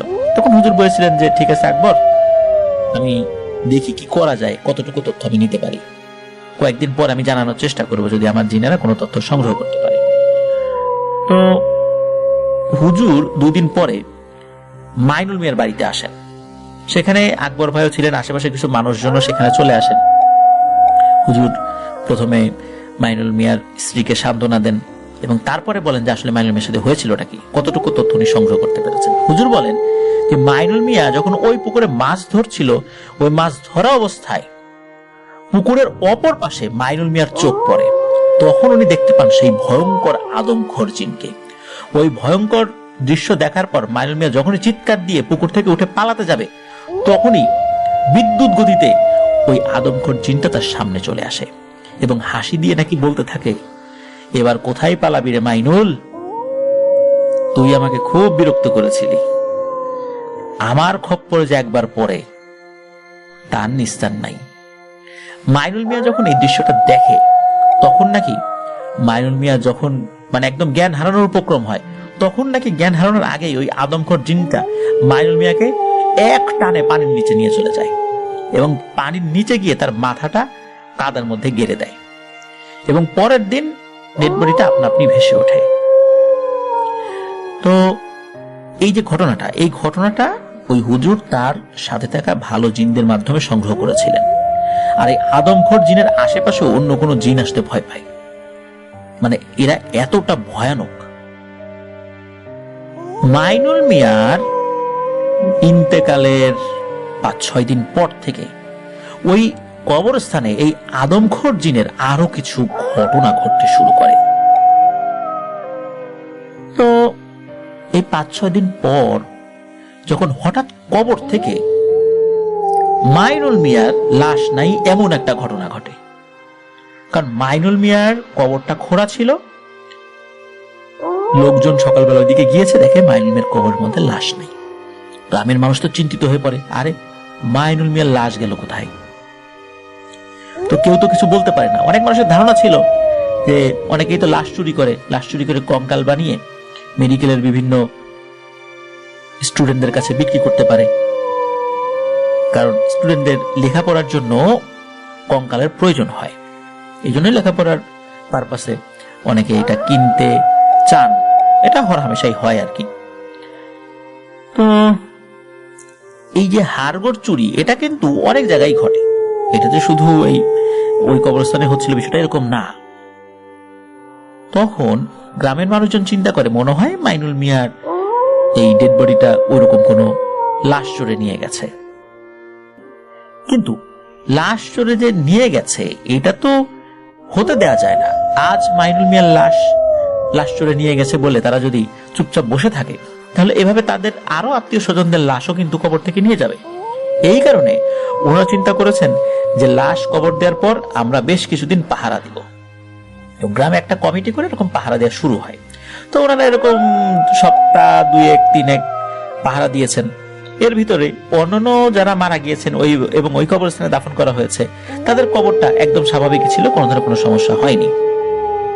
তখন উপস্থিত সবাই বুঝতে পারেন যে যদি কোনো দুষ্টু জিনের কাজ হতো তাহলে তো আমাদের চোখ ফাঁকি দিয়েই এই অপকর্ম করত, নিশ্চয়ই কোনো মানুষই এই কাজ করে, যার কারণে আমরা পাহারা দিচ্ছি দেখে আসে নাই। কিন্তু সকলের ভুল ভেঙে যায় আরো কিছু ঘটনার পরে। ওই গ্রামের একজন ধনী ব্যক্তি মারা যান, আর ওই ধনী ব্যক্তিকে কবরে দাফন করার সময় তার ছেলেরা সবার সামনে বলেন যে যত টাকা লাগে পাহারার জন্য আমরা খরচ করতে রাজি আছি, কিন্তু আমার বাবার লাশ যেন কেউ চুরি করতে না পারে এই বিষয়ে আপনারা তোমাকে পদক্ষেপ নেন। এরপর প্রায় 17 দিন পর্যন্ত ওই ব্যক্তির কবরটা পাহারা দেওয়া হয়েছিল। এর ভিতরে কবরটা অক্ষত ছিল, কোনো সমস্যা হয়নি। এরপরে পাহারাটা একটু শিথিল হয়ে আসে, এরপরে মাঝে দেখা যাচ্ছে পাহারা একদমই নাই। তো 17 দিনের পরে একটু শিথিল হয়ে আসার পরে 17 দিনের পর আরো 10 দিন, মানে 27তম দিনে, মানে গ্রামবাসীরা এরকম একটা হিসাব করেছিল আর কি, সম্ভাব্য সময় 27তম দিনে একটা রাত আসে। তো ওই রাত্রে চাঁদ ওঠেনি, খুবই অন্ধকার ছিল। কিন্তু ওই 27তম দিনে ঘটনাটা এটা অনেক আগের ঘটনা, 50-এর দশকের ঘটনা। তো এখানে ওই গ্রামে একজন খুব ধনাঢ্য ব্যবসায়ী ছিলেন, কিন্তু উনি অল্প বয়সেই ওনার মানে বিয়ের অল্প কিছুদিনের মধ্যেই ওনার স্ত্রী মারা যান। তো ওনার কোনো সন্ততি ছিল না, এবং ওনার স্ত্রী মারা যাওয়ার পরে উনি আর কখনো বিয়ে করেননি। উনি যখন বার্ধক্যে উপনীত হন তখন একটা লোক ওনার দেখাশোনা করত। তো যখন মানে উনি বেশি অসুস্থ হয়ে যান, মানে যখন খুবই মানে অসুস্থ হয়ে গেল বার্ধক্যজনিত কারণে, মানে তখন উনি কিছু ওসিয়ত করে যান, এবং ওই ওসিয়ত অনুযায়ী উনি ওই যে লোকটা দেখাশোনা করতো তাকে বলে যান যে তুমি তো আমার অনেক কষ্ট করেছো, আমার জন্য দেখাশোনা করেছো, তো তোমার জন্য এই ছোট্ট সম্পত্তিটা আমি রেখে গেলাম, এই বাড়িটা, এই অনেক অল্প কিছু সম্পত্তি ওনাকে দিয়ে যান। বছরের বাকি সম্পত্তিটা, আমার যেহেতু কোনো সন্তানাদি নাই, তুমি সকল সম্পত্তি বিক্রি করে দিয়ে এই টাকাগুলো এতিমখানায় দান করে দেবে। উনি ওসিয়তটা করে যান। কিন্তু রাসেল ভাই, ওই যে লোকটা যিনি ওনার ওই মানে খেদমতের দায়িত্বে ছিলেন, ওনার আসলে অনেক বেশি লোভ জন্মে গিয়েছিল। কারণ ওনার ইচ্ছা ছিল যে ওই বৃদ্ধ লোকটা মারা গেলে সকল সম্পত্তি ওনাকে দিয়ে যাবেন, যেহেতু ওনার কোনো সন্তানাদি ছিল না।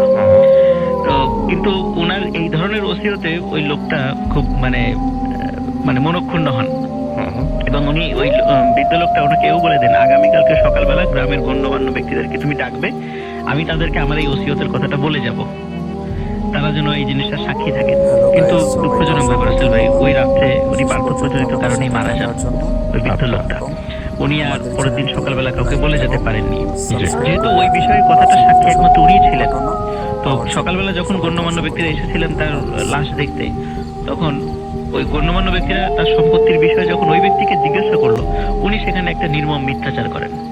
তো উনি বলেন যে এই বৃদ্ধ লোকটি আমাকে এই ছোট সম্পত্তিটা দিয়ে গেছেন, এবং যত সম্পত্তি আছে সব বিক্রি করে, উনি কাউকে এই সম্পত্তি ভোগ করতে দিবেন না, এই সব বিক্রি করে এই টাকাটা ওনার কাফনের সাথে দিয়ে দিতে বলেছে। তো সবাই এই জিনিসটা খুব মানে বিরক্ত হন যে লোকটা এত মানে এরকম কেন, তিনি মারা গেছেন, টাকা নিয়ে তো উনি কবরে যাবেন না, তো আসলে সবাই উনি টাকা নিয়েই কবরে যেতে চান, মানে এরকম ব্যঙ্গ বিদ্রুপ শুরু হয়ে যায়। তারপরেও মানে ওনার লাশ দাফন করার আগেই স্থানীয় লোকজন অল্প কিছু করে টাকা দিয়ে ওনার সকল সম্পত্তি কিনে দেন। ওই সময় তো এত দলিল টলিল এই ধরনের ঝামেলা ছিল না, মুখে মুখে কিনে নেন আর কি, ভাগাভাগি করে নেন। তো সকল টাকা সহ ওনাকে কবরে মানে রেখে আসা হয়। তো যাই হোক, ওই রাত্রেই এই যে লোকটি, এই লোকটির উদ্দেশ্য ছিল খুবই খারাপ। এই লোকটি রাতের বেলা ওই কবর থেকে টাকা আনতে যান। তো উনি যথারীতি ওনার প্রস্তুতি নিয়ে গিয়েছিলেন। উনি তখন হারিকেন, তখন তো টর্চ লাইট ছিল না, অনেক আগের ঘটনা, টর্চ লাইটের ব্যবস্থা ওখানে ছিল না। হারিকেন নিয়ে, ওনার প্রয়োজনীয় ইনস্ট্রুমেন্ট নিয়ে উনি কবরস্থানে যান, কবরটি খোঁড়েন, সেখান থেকে লাশ থেকে ওই টাকাগুলো একটা ব্যাগের মধ্যে ভরেন। কিন্তু সমস্যা হলো, ওই গ্রামের যে চৌকিদাররা ছিল, ওনারা দূর থেকে টের পাচ্ছিল যে একটা আলো দেখা যায় কবরস্থানের মধ্যে। তো ওনারা দূর থেকে চিৎকার চেঁচামেচি শুরু করে যায় কবরস্থানে কে। এখন ওই লোকটি যেহেতু বুঝে ফেলেছে যে লোকজন দেখে ফেলেছে, উনি তাড়াতাড়ি করে, যেহেতু ওই গ্রামের লোক বিভিন্ন ফাঁক ফোকর মানে গুপ্ত রাস্তা ওনার জানা ছিল, উনি তাড়াতাড়ি ওইখান থেকে বের হয়ে ওই টাকা নিয়ে অন্য পাশ দিয়ে বের হয়ে চলে যান। ওইখানে কোনো ভৌতিক ঘটনা ঘটেনি। তো চৌকিদাররা এসে দেখে দিল যে এই অবস্থা, লাশের মধ্যে থেকে টাকা পয়সা চুরি হয়ে গেছে। ওনারা আরো কয়েকজনকে ডাকলেন, দেখলেন এই অবস্থা, তারপর ওনারা বুঝলেন যে এটা চোরের কাজ। ওনারা কবর আবার মানে ঢেকে দিলেন আর কি। ওই লোকটি যখন এই টাকাগুলো নিয়ে চলে যায়, বাড়িতে চলে যায়, বাড়িতে গিয়ে একটা জায়গায় মানে উনি খুব সামলিয়ে রাখেন টাকাগুলো, যাতে কেউ না দেখতে পারে। ওনার স্ত্রীকে উনি বলেননি যেটা এইভাবে নিয়ে আসা হয়েছে। তো এরকম 4-5 দিন পর একটা অদ্ভুত ঘটনা ওনার সাথে ঘটতে থাকে। তো সেটা হচ্ছে যে উনি যখন মানে গভীর রাত্রে, রাত 3টা বা 3:30টার দিকে মানে খেয়াল করলেন যে কে যেন আস্তে আস্তে ওনার দরজা নক করছে, ঘরের দরজা। তো উনি প্রথম 1-2 দিন দরজা খোলেন, কিন্তু কাউকে দেখতে পান না। কিন্তু 3 দিন থেকে উনি দেখেন যে দরজা নক করেন এবং উনি খোলেন, কিন্তু তাকে দূরে সাদা কাপড় পরা একটা লোক দাঁড়িয়ে আছে, সেই বৃদ্ধটি যাকে উনি দীর্ঘদিন সেবা করেছিলেন। দূরে দাঁড়িয়ে উনি হাত দিয়ে কি যেন ওনার কাছে চাচ্ছে, ইশারা করে চাচ্ছে। তো যাই হোক, তো উনি কিন্তু এই বিষয়ে মানে আগে থেকে সতর্ক ছিলেন যে এই টাইপের কোনো একটা প্যারানর্মাল ঘটনা ঘটতে পারে। উনি এইসব কিছুতে কোনো মানে ভয়ই পান না। যাই হোক, তো একদিন উনি হাটে গিয়েছিলেন, হাট থেকে ফিরতে ফিরতে অনেক রাত হয়ে যায়। তো ওনার বাড়িটা একটা খালের ওই পাশে, মাঝখানে বাঁশের সাঁকো রয়েছে। তো উনি যখন একা একা আসছিলেন, বাঁশের সাঁকোর ঠিক মাঝামাঝি চলে আসেন, তখন দেখেন ওই বৃদ্ধ লোকটি ওই পাশে আর এক পাশে দাঁড়িয়ে আছে, যে পাশে উনি নামবেন আর কি সাঁকো থেকে, এবং বলছেন যে তুই আমার কথা রাখলি না, তুই এই কাজটা কেন করলি? তখন উনি চিন্তা করলেন যে আমি এই ওই পাশে নামবো না, আমি পিছন দিকে চলে যাই, আবার রাস্তায় চলে যাবো, আগের রাস্তায় যেখান দিয়ে নেমেছি সেখানে উঠে যাব।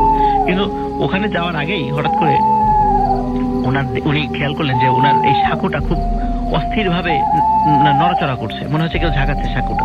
এবং উনি তখন ছিল বর্ষাকাল, উনি নিচে পড়ে যান। নিচে পড়ে যাওয়ার পরে সকালে ওনাকে উদ্ধার করা হয়। উনি খুব মারাত্মকভাবে জখম হয়েছিলেন। তো ওনাকে যখন প্রশ্ন করা হয় তুমি কেন এরকম জখম কিভাবে হলে, তখন উনি কিছু বিষয় লুকিয়ে যান, বলে যে নিচে অনেক ডালপালা ছিল, আমি পড়ে যাওয়ার কারণে ওখানে আমার শরীর আঘাতপ্রাপ্ত হয়েছে। যাই হোক, উনি বাসায় নিয়ে যাওয়া হয়। উনি বাসায় নিয়ে যাওয়ার পরে ওনার স্ত্রীর কাছে উনি সব ঘটনা শেয়ার করেন। তার আগ পর্যন্ত ওনার স্ত্রীর কাছে উনি কোনো ঘটনা শেয়ার করেননি। ওনার স্ত্রীর কাছে সব ঘটনা বলেন এবং বলার পরে বলে যে এই টাকা আমি এভাবে এনেছি, তুমি টাকাটা সামলে রেখো, টাকাটা কাউকে দিও না। ওনার স্ত্রীকে এটা বলে যান। এবং ওই রাত্রেই ওই লোকটি মারা যান, যেহেতু খুব আঘাতপ্রাপ্ত হয়েছিলেন। এবং মারা যাওয়ার আগে বলে যান যে আমি যখন পানিতে পড়ে গিয়েছি তখন মনে হচ্ছিল কারা যেন আমার শরীরটাকে খুব আঁচড় দিচ্ছে, এবং ওইটার কারণে এই অবস্থা হয়েছে। তো যাই হোক, ওনার স্ত্রী যখন এই টাকার কথা বলে যান, তখন ওনার স্বামী মারা যাওয়ার কয়েকদিন পরে ওনার স্ত্রী অদ্ভুত রকমের স্বপ্ন দেখতে থাকেন, যে স্বপ্নে একজন বৃদ্ধ লোক এসে বলে যে আমার টাকাগুলো আমাকে ফিরিয়ে দাও। এরকম 6 দিন হয়ে যাওয়ার পরে 7 দিনের দিন ওনার স্ত্রী ওই বৃদ্ধ লোকটার স্বপ্নে জিজ্ঞেস করে যে আপনি কিসের টাকা কথা বলছেন, কাকে ফেরত দিতে হবে? বলে তোমার স্বামী যে টাকাটা রেখে গিয়েছিল এই টাকাটা তুমি এতিমখানায় দান করে দাও। তখন ওনার স্ত্রী ওই ঘুম থেকে ভাঙার পরে মনে হয় এটা তো জাস্ট একটা স্বপ্ন, উনি এই টাকাটা দান করেননি। এই টাকাটা ওনার বাপের বাড়িতে রেখে আসেন। বাপের বাড়িতে রেখে আসার পরে যেদিন রেখে আসেন, ওই দিন রেখে আবার বাড়িতে চলে আসেন। ওই রাত্রে ঘটে সবচেয়ে ভয়ঙ্কর যে ঘটনাটি, সেটা হচ্ছে গভীর রাত্রে হঠাৎ করে দরজায় নক হয়। উনি দরজাটা খুলে দেখেন যে ওই বৃদ্ধ লোকটি দাঁড়িয়ে আছে। বৃদ্ধ লোকটি দাঁড়িয়ে বলছে যে আমি তো তোকে বললাম, তুই আমার কথা শুনলি না, এখন তোর ছেলেটাকে আমি নিয়ে যাব। তো উনি খেয়াল করলেন যে ওনার ছেলেটা খাটে ঘুমিয়ে আছে, কিন্তু হঠাৎ করে ওই বৃদ্ধ লোকটির হাতে ওনার ছেলে দাঁড়িয়ে আছে, ওনার ছেলেটা ওর বৃদ্ধ লোকটির পাশে দাঁড়িয়ে আছে। কিন্তু একদিকে দেখছেন বৃদ্ধ লোকটির কাছে ওনার ছেলে দাঁড়ানো, আবার উনি পিছন দিকে তাকিয়ে দেখছেন খাটের উপর ওনার ছেলে শুয়ে আছে। এবং বৃদ্ধ লোকটি হেঁচকা টানে ওই ছেলেকে টানতে টানতে জঙ্গলে একটা ঝোপের দিকে নিয়ে যাচ্ছে। এবং ছেলেটা যখন পড়ে গেছে, বৃদ্ধ লোকটি যখন হাত ছেড়ে দিয়ে ছেলেটির পা ধরে টানতে টানতে নিয়ে যাচ্ছে। এই দৃশ্য দেখে উনি অজ্ঞান হয়ে যান চিৎকার দিয়ে। তো যখন লোকজন আসেন ওনার চিৎকার শুনে, কারণ গ্রামে তো রাতের বেলা অল্প চিৎকার অনেক দূর থেকে শোনা যায়, যেহেতু উনি একা ছিলেন, বাড়িতে আর কেউ ছিল না, স্বামী মারা গিয়েছিলেন, অনেক দূর থেকে লোকজন চলে আসছে কি হয়েছে দেখার জন্য। তো লোকজন আসছে। ওই মহিলার যখন জ্ঞান ফেরা হয়, জ্ঞান ফেরার পরে উনি দেখেন যে সবাই ওনার ঘরের ভিতরে একবার ঢুকছে, বের হচ্ছে এবং কি যেন বলা বলি করছে। তখন ওই মহিলাটির কাছে ওই লোকটা বলেন, বিভিন্ন লোকজন বলেন যে তোমার বাড়ির তুমি এখানে অজ্ঞান হয়ে পড়ে আছো, তোমার ছেলেটা তোমার বিছানায় মৃত অবস্থায় পড়ে আছে, তো এই ঘটনাটা কি? তখন ওই মহিলাটি ডিটেলস সব ঘটনা বলেন যে আমার স্বামীর লোভের কারণে আজকে এই অবস্থা হয়েছে, আমার ছেলেও মারা গেছে। পরবর্তীতে ওনার টাকাটা ওনার বাপের বাড়ি থেকে উদ্ধার করে নিয়ে এসে ওই এতিমখানায় দান করে দেওয়া হয়। রাসেল ভাই, সবচেয়ে দুঃখজনক ব্যাপার হলো ওনার স্বামী এবং সন্তান হারানোর পরে ওই বৃদ্ধ মহিলাটি পাগল হয়ে গিয়েছিলেন এবং কালুখালী বাজারে উনি অনেকদিন পাগল অবস্থায় ছিলেন এবং যাকেই দেখতেন তার সামনে হাত পাততেন যে দে আমাকে দে। লোকের মতো কি দিব? বলে যা আমার সবকিছু নিয়ে যা, আমার টাকা পয়সা যা আছে নিয়ে যা, আমার ছেলেকে ফিরিয়ে দে। তো উনি দীর্ঘদিন এইভাবে পাগল অবস্থায় কালুখালীতে ছিলেন এবং উনি মারাও গেছেন। এই ছিল রাসেল ভাই ঘটনা। বিয়ে হয়ে গিয়েছিল, তিনি ছিলেন সবচেয়ে ছোট, তখন তার বয়স 10 বছরের মতো। আর সবার বড় হচ্ছে এই ফারুক নানা, তখন তার বয়স ছিল 23 বছর। যদিও বা ওই সময় তিনি বিয়ে করেছিলেন, তখন তার কোনো সন্তানাদি ছিল না বা ওই সময় হয়নি আর কি। তো তিনি বর্ষার সময় যেই জমিগুলো ডুবে যেত সেখানে মাছ ধরতেন, আর গরমের সময় ওই ডাঙ্গা পুকুরে মাছ ধরতে যেতেন। দিনের বেলা তার বাবার সাথে কাজ করতেন আর রাতের বেলা মাছ ধরতেন। নানা এই মেহেদি ভাইকে তার বাবার নাম বলেছিলেন, কিন্তু ভুলে গেছেন আর কি মেহেদি ভাই। তো ফারুক নানা রাত 7টা কি 8টা বাজে মাছ ধরতে যেতেন, আর রাত 11টার দিকে চলে আসতেন। রাত্রে না ঘুমালে দিনের বেলা তার বাবার সাথে কিভাবে কাজ করবেন। তো তিনি মাছ ধরতেন মূলত বড়শি আর ট্যাটা দিয়ে। বলে রাখা ভালো, ওনার বড় আম্মারও কিন্তু খুব শখ ছিল তিনিও মাছ ধরবেন, কিন্তু মেয়ে হবার কারণে তার বাবা আর ভাই কেউই তাকে সাথে নিতেন না। এই জন্য তার মনে অনেক কষ্ট ছিল। অনেকবার বলতো, ভাই আমাকে সাথে নিয়ে যাও না, আমিও মাছ ধরবো। কিন্তু তার ভাই তাকে কখনো সাথে নিতই না।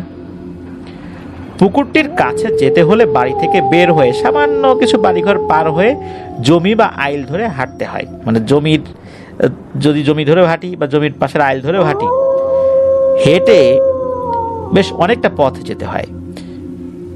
এর ভিতরে পড়ে একটা 3 রাস্তার মোড়। মূলত একদিক দিয়ে ওই পুকুরে যাওয়া যায়, আর অন্য 2 দিক দিয়ে অন্য গ্রামে যাওয়া যায়। আর পুকুরটির 4 দিক দিয়ে অনেকগুলো বড় বড় তাল গাছ ছিল। একদিন এই ফারুক নানা মাছ ধরার জন্য পুকুরে গিয়েছেন। ওই দিন বড় বড় 4 থেকে 5টা মাছ ধরেছেন। তারপর চিন্তা করেছেন যে আজ আর মাছ ধরবেন না, উনি বাড়িতে চলে আসবেন। রাত তখন আনুমানিক 11টার কাছাকাছি বাজে হয়তোবা। উনি বাড়িতে আসছেন, জমির আইল ধরে আসছেন। হঠাৎ করে একটা ভারী কণ্ঠ পেছন থেকে বলে ওঠে, ফারুক, আমাকে 2টা মাছ দিয়ে যা না। ফারুক নানা কিন্তু কখনোই এই ধরনের ভৌতিক কোনো ঘটনার মুখোমুখি হন নাই, কিন্তু উনি জানতেন যে মাছ ধরতে গেলে এরকম মেছো পিশাচরা কিন্তু মাছ চায়, একবার দিলে বারবার চায়। এটাও একটা সমস্যা। ময় মুরব্বীরা বলেছিলেন যে মাছ দেয়া যাবে না, তো উনি আর দেন না। উনি হাঁটছেন, আবার পেছন থেকে বলে ওঠে, আমাকে 2টা মাছ দিয়ে জানা। এবার উনি পেছন দিকে ঘুরে তাকিয়েছেন, তবে তাকিয়ে দেখেন যে কিছুই নাই। উনি ভাবলেন যে হয়তো ভুল টুল শুনেছেন। তো রাতের বেলা উনি ঠিকঠাক মতো বাড়িতে চলে আসেন, কোনো সমস্যা হয় না। পরের দিন যখন আবার মাছ ধরে বাড়িতে আসবেন, আবার আগের দিনের মতো পেছন থেকে কেউ বলে ওঠে, আমাকে 2টা মাছ দিয়ে যা। তবে গতকাল কণ্ঠটা কিছুটা স্বাভাবিক থাকলেও এবারের কণ্ঠটা ছিল বেশ আক্রমণাত্মক এবং রাগান্বিত। উনি এবারও পেছন দিকে তাকান, কিছুই দেখেন না। আবার উনি হাঁটতে থাকেন। উনি যখন ওই 3 রাস্তার মোড়ে এসেছেন, তখন উনি শুনতে পান যে পেছন থেকে বলছে, তোকে ভালো করে বললাম মাছ দিয়ে যা, তুই দিলি না। এখন বুঝবি যে আমি কে, তোর খবর আমি করেই ছাড়বো। যখন ফারুক নানা এই কথা শুনেছেন, উনি তো ভয় পেয়ে এক দৌড় দিয়ে বাড়িতে চলে আসছেন। ওই রাত্রে উনি কাউকে কিছু বলেন নাই, খাওয়া দাওয়া করে ঘুমিয়ে পড়েছেন। পরের দিন ফারুক নানা তার বাবাকে সব কথা খুলে বলেন যে ওনার সাথে গত 2 রাত্রে কি হয়েছে আর কি। ফারুক নানার বাবা উনি বলেন যে আরে বেটা, মাছ ধরতে গেলে এরকম টুকটাক ঘটনা ঘটে, এটা বড় কিছু না। উনি আরো ফারুক নানাকে সাহস দিয়েছেন। তারপর টানা 1 সপ্তাহ উনি কিন্তু মাছ ধরেছেন, কোনো ধরনের কোনো সমস্যা হয়নি। ফারুক নানা বিষয়টা একরকম ভুলেই গিয়েছেন আর কি। তো একদিন উনি মাছ ধরতে যাবেন, ওই রাত ছিল পূর্ণিমার রাত, সবকিছু স্পষ্ট দেখা যাচ্ছিল। তো উনি মাছ ধরার জন্য ওই ডাঙা পুকুরে গিয়েছেন, বড়শি পেতেছেন, 3-4টা মাছ ধরেছেন। ধরে ওনার সাথে আনা ব্যাগের মধ্যে রেখেছেন। রাত আনুমানিক 10টার দিকে উনি দেখেন কি দূর থেকে একটা অবয়ব হেঁটে হেঁটে ওনার দিকেই আসছে। চাঁদের আলোতে উনি দেখছিলেন যে এই অবয়বটা কালো কুচকুচে, তবে তার চেহারাটা বোঝা যাচ্ছিল না। ওই অবয়বটার হাতে কিছু একটা ছিল। ফারুক নানা বুঝতে পারলেন ওই অবয়বটার হাতে একটা বড়শি রয়েছে। ওই অবয়বটা ফারুক নানার থেকে বেশ কিছুটা দূরে পুকুরের ভিতরে বড়শি ফেললো আর কি, মানে বড়শি পেতেছে। তখনও কিন্তু ওই অবয়বটার চেহারা ফারুক নানা দেখতে পান নাই। যেহেতু একজন এসেছে, ফারুক নানা কৌতূহল বশত বা ভদ্রতা বশতই জিজ্ঞেস করেছে, ও ভাই, আপনার বাড়ি কোথায়, কোন গ্রামে, নাম কি আপনার? তো ওই লোকটা কোনো কথা বলে না। ফারুক নানা কয়েকবার জিজ্ঞেস করার পর যখন উত্তর পেলেন না, তখন কিছুটা মন খারাপ করে উনি ওনার মতো করে মাছ ধরছেন। মাঝে মাঝে মাছ পাচ্ছেন, সেটা ব্যাগেও রাখছেন। কিছুক্ষণ পর উনি কেমন ধরনের এক ধরনের চপ চপ চপ চপ আওয়াজ শুনতে পান, মনে হচ্ছে কোনো কিছু খাওয়ার আওয়াজ। একটু খেয়াল করে শোনেন, শব্দটা ওই লোকের পাশ থেকে আসছে। তখন উনি চাঁদের আলোতে স্পষ্টভাবে ওই লোকটার কিছুটা চেহারার ধরন বুঝতে পারেন। এতটুকু বুঝতে পেরেছিলেন ওই লোকটা বড় একটা মাছ হা করে একবারে তার মুখের ভিতরে ভরে দিয়েছে। মানুষ যেভাবে চিবিয়ে চিবিয়ে খায় ওইভাবে বড় একটা আস্ত মাছ মুখের মধ্যে ঢুকিয়ে দিয়ে সে চিবিয়ে চিবিয়ে খাচ্ছে। মুখের দুই পাশ অনেকটা ফুলে গিয়েছে, ওই মাছটা পুরোটাই মুখের মধ্যে।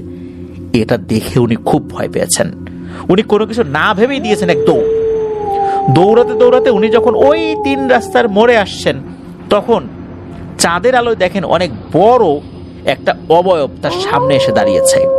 এবার কিন্তু প্রথমবারের মতো তার চেহারা উনি বুঝতে পারেন। উনি দেখেন এই অবয়বের চেহারায় চোখ, কান, নাক কিছুই নাই। বিশাল বড় একটা মুখ, মুখ ভর্তি চোখা চোখা দাঁত, শরীর দিয়ে অনেক বিশ্রী দুর্গন্ধ। ওই বিশাল মুখ যখন হা করেছে, তখন ফারুক নানা বুঝতে পারেন যে এটা এত বড় একটা হা একটা মানুষকে অনায়াসেই গিলে খেয়ে ফেলতে পারে, এত বড় হা। এটা দেখে ফারুক নানা নিজেকে সামলাতে পারেন না, ওখানে উনি অজ্ঞান হয়ে যান। এদিকে রাত হয়ে গিয়েছে, ওনার আসার কোনো নামগন্ধ নাই। ফারুক নানার স্ত্রী তখন ফারুক নানার বাবাকে ডেকে তোলেন, বলেন যে আপনার ছেলে তো এখনো আসে নাই। এত রাত তো সে করে না কখনো। ফারুক নানার বাবা উনি চিন্তিত হয়ে পড়লেন। এরপর প্রতিবেশী কয়েকজনকে ডেকে সাথে নিয়ে ফারুক নানাকে খুঁজতে বের হন। খুঁজতে খুঁজতে ওই 3 রাস্তার মোড়ে গিয়ে দেখেন যে ফারুক নানা অজ্ঞান হয়ে পড়ে আছেন। সবাই মিলে তাকে ধরে বাড়িতে নিয়ে আসেন। ফারুক নানার জ্ঞান ফেরে 2 দিন পর। 2 দিন কিন্তু অনেক চেষ্টা করা হয়েছে তার জ্ঞান ফেরানোর জন্য, কিন্তু ফেরেনি। জ্ঞান ফেরার পর তাকে জিজ্ঞেস করা হয়েছে যখন, তখন ঘটনাটি সবাইকে বলেছে যে আসলে কি হয়েছিল। ফারুক নানার বাবা এবার কিছুটা আফসোস করতে থাকেন এই ভেবে যে ফারুক নানা তো প্রথমে বলেছিল যে আসলে ঘটনাটা কি হয়েছে, মানে প্রথম 2 রাতে যেটা ঘটেছে, তখন যদি উনি একটা ব্যবস্থা নিতেন তাহলে আজকে এই সমস্যাটা হতো না। উনি স্থানীয় একজন হুজুরকে ডেকে নিয়ে আসেন, তাকে দিয়ে ঝাড়ফুঁক করান। আর হুজুর বলেন যে মাছ দেয়া হয়নি তো এই জন্য পিশাচরা তাকে ভয় দেখিয়েছে। এরপর টানা 1 সপ্তাহ ফারুক নানার খুব জ্বর ছিল। আস্তে আস্তে আল্লাহর রহমতে উনি সুস্থ হয়ে যান। সুস্থ হওয়ার পর ফারুক নানা একটা স্বপ্ন দেখেন। স্বপ্নের মধ্যে ওই অবয়বটাকে দেখেন, যার চোখ নাই, নাক নাই, কান নাই, শুধু মুখ রয়েছে। ওই অবয়বটা বলছে, তোকে কত ভালো করে বললাম আমাকে মাছ দে, তুই আমাকে মাছ দিলি না।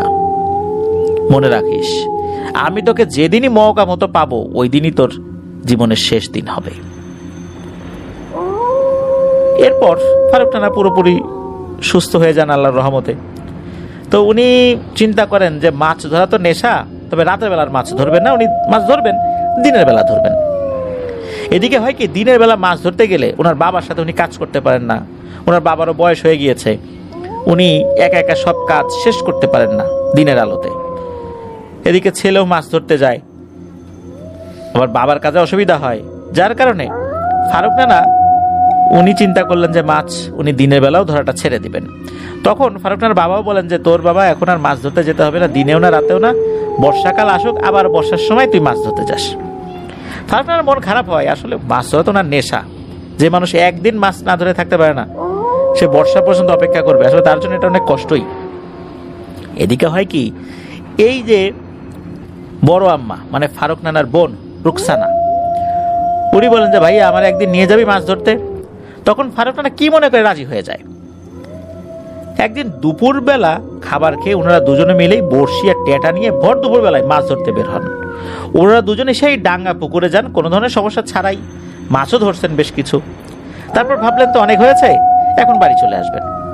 যখনই ওনারা হাঁটতে হাঁটতে ওই 3 রাস্তার মোড়ে আসছেন, তখনই যে রুকসানা মানে বড় আম্মা, উনি ওনার গায়ে একটা গরম বাতাস অনুভব করেন। উনি বলেন যে ভাই আমার গায়ে একটা গরম বাতাস লাগলো।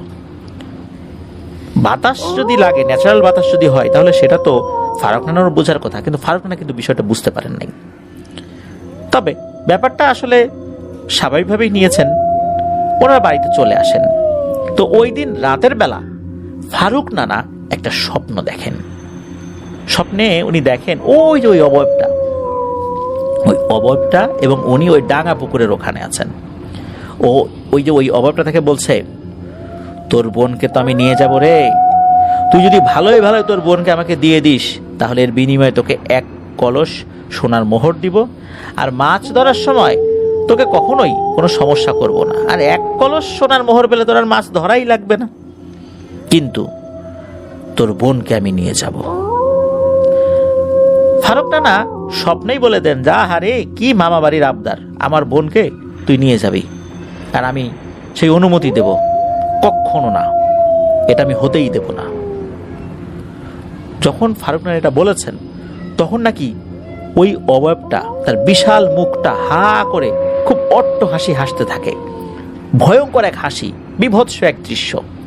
ফারুক নানার ঘুম ভেঙে যায়। বলে রাখা ভালো, এই যে রুকসানা বড় আম্মা, উনি দেখতে মাশাআল্লাহ অনেক সুন্দরী ছিলেন। পরের দিন থেকে শুরু হয় আর একটা সমস্যা। পরের দিন থেকে এই রুকসানা বড় আম্মা এলোমেলো কথা বলতে শুরু করেন, তার আচার আচরণ স্বাভাবিক থাকে না।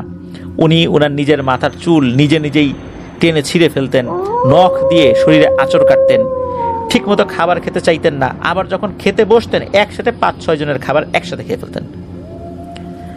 এক রাত্রে এই রুকসানা বড় আম্মা, উনি তো ওনার মা বাবার সাথে শুয়েছেন, যেহেতু ওনার একটা সমস্যা চলছিল।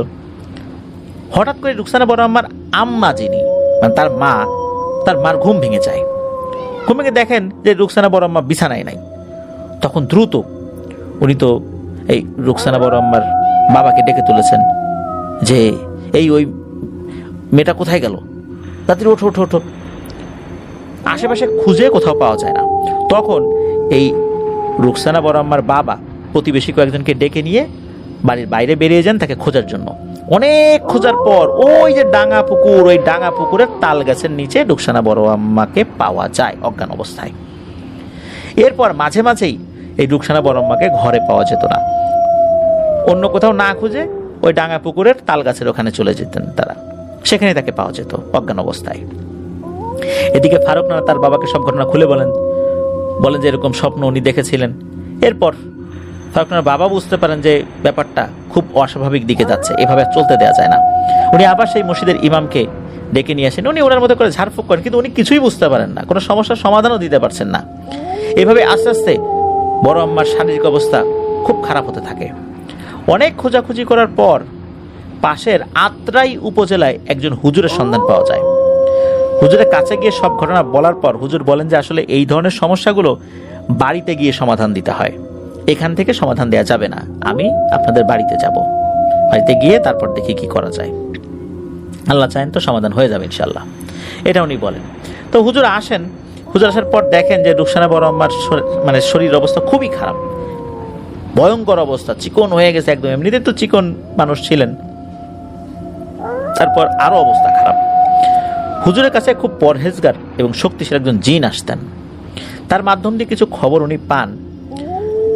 উনি বলেন যে এশার নামাজের পর উনি রুকিয়া শুরু করবেন। সেই মোতাবেক উনি এশার নামাজের পর 2টা গোল বৃত্ত আঁকেন, একটাতে উনি বসেন আর একটায় রুকসানা বড় আম্মাকে বসান। এরপর রুকিয়া শুরু হয়ে যায়। রুকিয়া করার 2 ঘন্টার মাথায় ওই জিনটা রুকসানা বড় আম্মার শরীরে এসে হাজির হয়। জিনটা যখন আসছিল তখন সবাই শুনতে পাচ্ছে যে দূর থেকে শো শো শব্দ। অনেক সময় বাতাস যখন বইতে থাকে খুব জোরে আমরা দূর থেকে বাতাসের আসার শব্দ পাই, কিন্তু ওই রকম শব্দ আসছিল। রুকসানা বড় আম্মার শরীরে যখন হাজির হয় তখন জিনটা ফোঁস করছিল, মনে হচ্ছে অনেক রেগে আছে। এরপর সবকিছু শান্ত হয়ে যায়। তখন ওই জিনটা বলে, এই হুজুর, আমাকে ডেকেছিস কেন বল। হুজুর স্বাভাবিকভাবে জিজ্ঞেস করেন, তুই এই মেয়েটার শরীরের উপর কেন ভর করেছিস? তখন জিনটা বলে, কোনো কথা বলতে পারবো না বেশি, একে আমি নিয়ে যাব, এটাই শেষ কথা। ওর ভাইকে আমি ছেড়ে দিছি, কিন্তু একে নিয়ে যাব, একে আমি ছাড়বো না। হুজুর বলে যে ভালোভাবে কি যাবি নাকি তোকে বোতলে ভরবো? তখন ওই জিনটা বলে, একে আমি ছাড়বো না। তখন হুজুর বলেন যে সব জিন এই কথাই বলে, রুকিয়া যখন শুরু হয়ে যায় তখন আর এই সমস্ত কথা থাকে না। এই বলে হুজুর রুকিয়া শুরু করে দেন। একটা পরে জিনটা বলে ওঠে, ছেড়ে দে, আমাকে ছেড়ে দে, আমার শরীরটা জ্বলে যাচ্ছে। আর জিনটা বলে, এবারের মতো আমি ছেড়ে গেলাম, কিন্তু মনে রাখিস এই মেয়েকে আমি না পেলে আর কেউ পাবে না। এই বলে জিনটা চলে যায়। ওই সময়ে ওই জিনের কথার অর্থ কেউ খুব একটা বুঝতে পারে নাই। এরপর রুকসানা বড় আম্মা অজ্ঞান হয়ে যান। তখন হুজুর বলেন, আর চিন্তা নাই, আল্লাহর রহমতে বিপদ কেটে গেছে। হুজুর কিছু আমল দিয়ে যান এবং সাবধানে সেই আমলগুলো করতে বলেন আর সাবধানেও থাকতে বলেন। হুজুরকে হাদিয়া দিতে চাইলে উনি না করে দেন। এভাবে 1 মাস 2 মাস করে প্রায় 3 বছর চলে যায়। এর মধ্যে আর কোনো ঘটনা ঘটে না। সবাই মনে করেছিলেন যে সবকিছু স্বাভাবিকই হয়ে গেছে। রুকসানা বড় আম্মার যখন 13 বছর বয়স, তখন পাশের একটা গ্রাম, সেই গ্রামের নাম হচ্ছে কালীগ্রাম। এই কালীগ্রামে একটা পরিবারের ভালো একটা ছেলে দেখে বিয়ে দেওয়া হয়। তখন কিন্তু মেয়েদের অনেক কম বয়সে বিয়ে হয়ে যেত। বিয়ের 3 থেকে 4 মাস খুব স্বাভাবিক ছিল, একদম স্বাভাবিক, কোনো ধরনের কোনো সমস্যা নেই। 3 থেকে 4 মাস যাওয়ার পর হঠাৎ একদিন এই রুকসানা বড় আম্মার স্বামী ঘুম থেকে উঠে দেখেন যে উনি বিছানায় নেই। উনি ভাবেন যে রুকসানা বড় আম্মা তো ওয়াশরুমে গেছেন। আধা ঘন্টার মতো হয়ে যায়, যখন রুকসানা বড় আম্মার কোনো খবর নাই, তখন ওনার স্বামী বাইরে বের হয়ে দেখেন যে না তো, কোথাও নাই। তখন উনি খুব চিন্তায় পড়ে যান, বাড়ির সবাইকে ডেকে তোলেন। অনেক খোঁজাখুঁজি করার পরও রাতে তাকে খুঁজেই পাওয়া যায় না। পরের দিন ডাঙ্গা পুকুরে একজন লোক গিয়ে দেখেন যে এই রুকসানা বড় আম্মা ওখানে অজ্ঞান হয়ে পড়ে আছে। তখন তার বাবাকে খবর দেওয়া হলে তার বাবা আর ওই ফারুক নানা গিয়ে ওখান থেকে রুকসানা বড় আম্মাকে উদ্ধার করেন। তার শ্বশুরবাড়ি থেকে এত দূরে উনি কিভাবে আসলেন, এটা একটা রহস্যময় ব্যাপার। এদিকে তার স্বামীকে খবর দেওয়া হয়, উনি আসছেন। তখন বড় আম্মার জ্ঞান ফেরত আসে, তাকে জিজ্ঞেস করে উনি কিছুই বলতে পারেন না। উনি খালি বলতে পারেন যে উনি ঘুমিয়েছিলেন, এরপর কিছু বলতে পারেন না। কিভাবে কি হলো না হলো। গাইস, অসংখ্য ধন্যবাদ শেষ পর্যন্ত আমাদের সাথে থাকার জন্য এবং বাছাইকৃত সব ভয়ানক ঘটনা শোনার জন্য আমাদের চ্যানেলটি লাইক এবং সাবস্ক্রাইব করে পাশেই থাকুন। সবাইকে অসংখ্য ধন্যবাদ। আল্লাহ হাফেজ।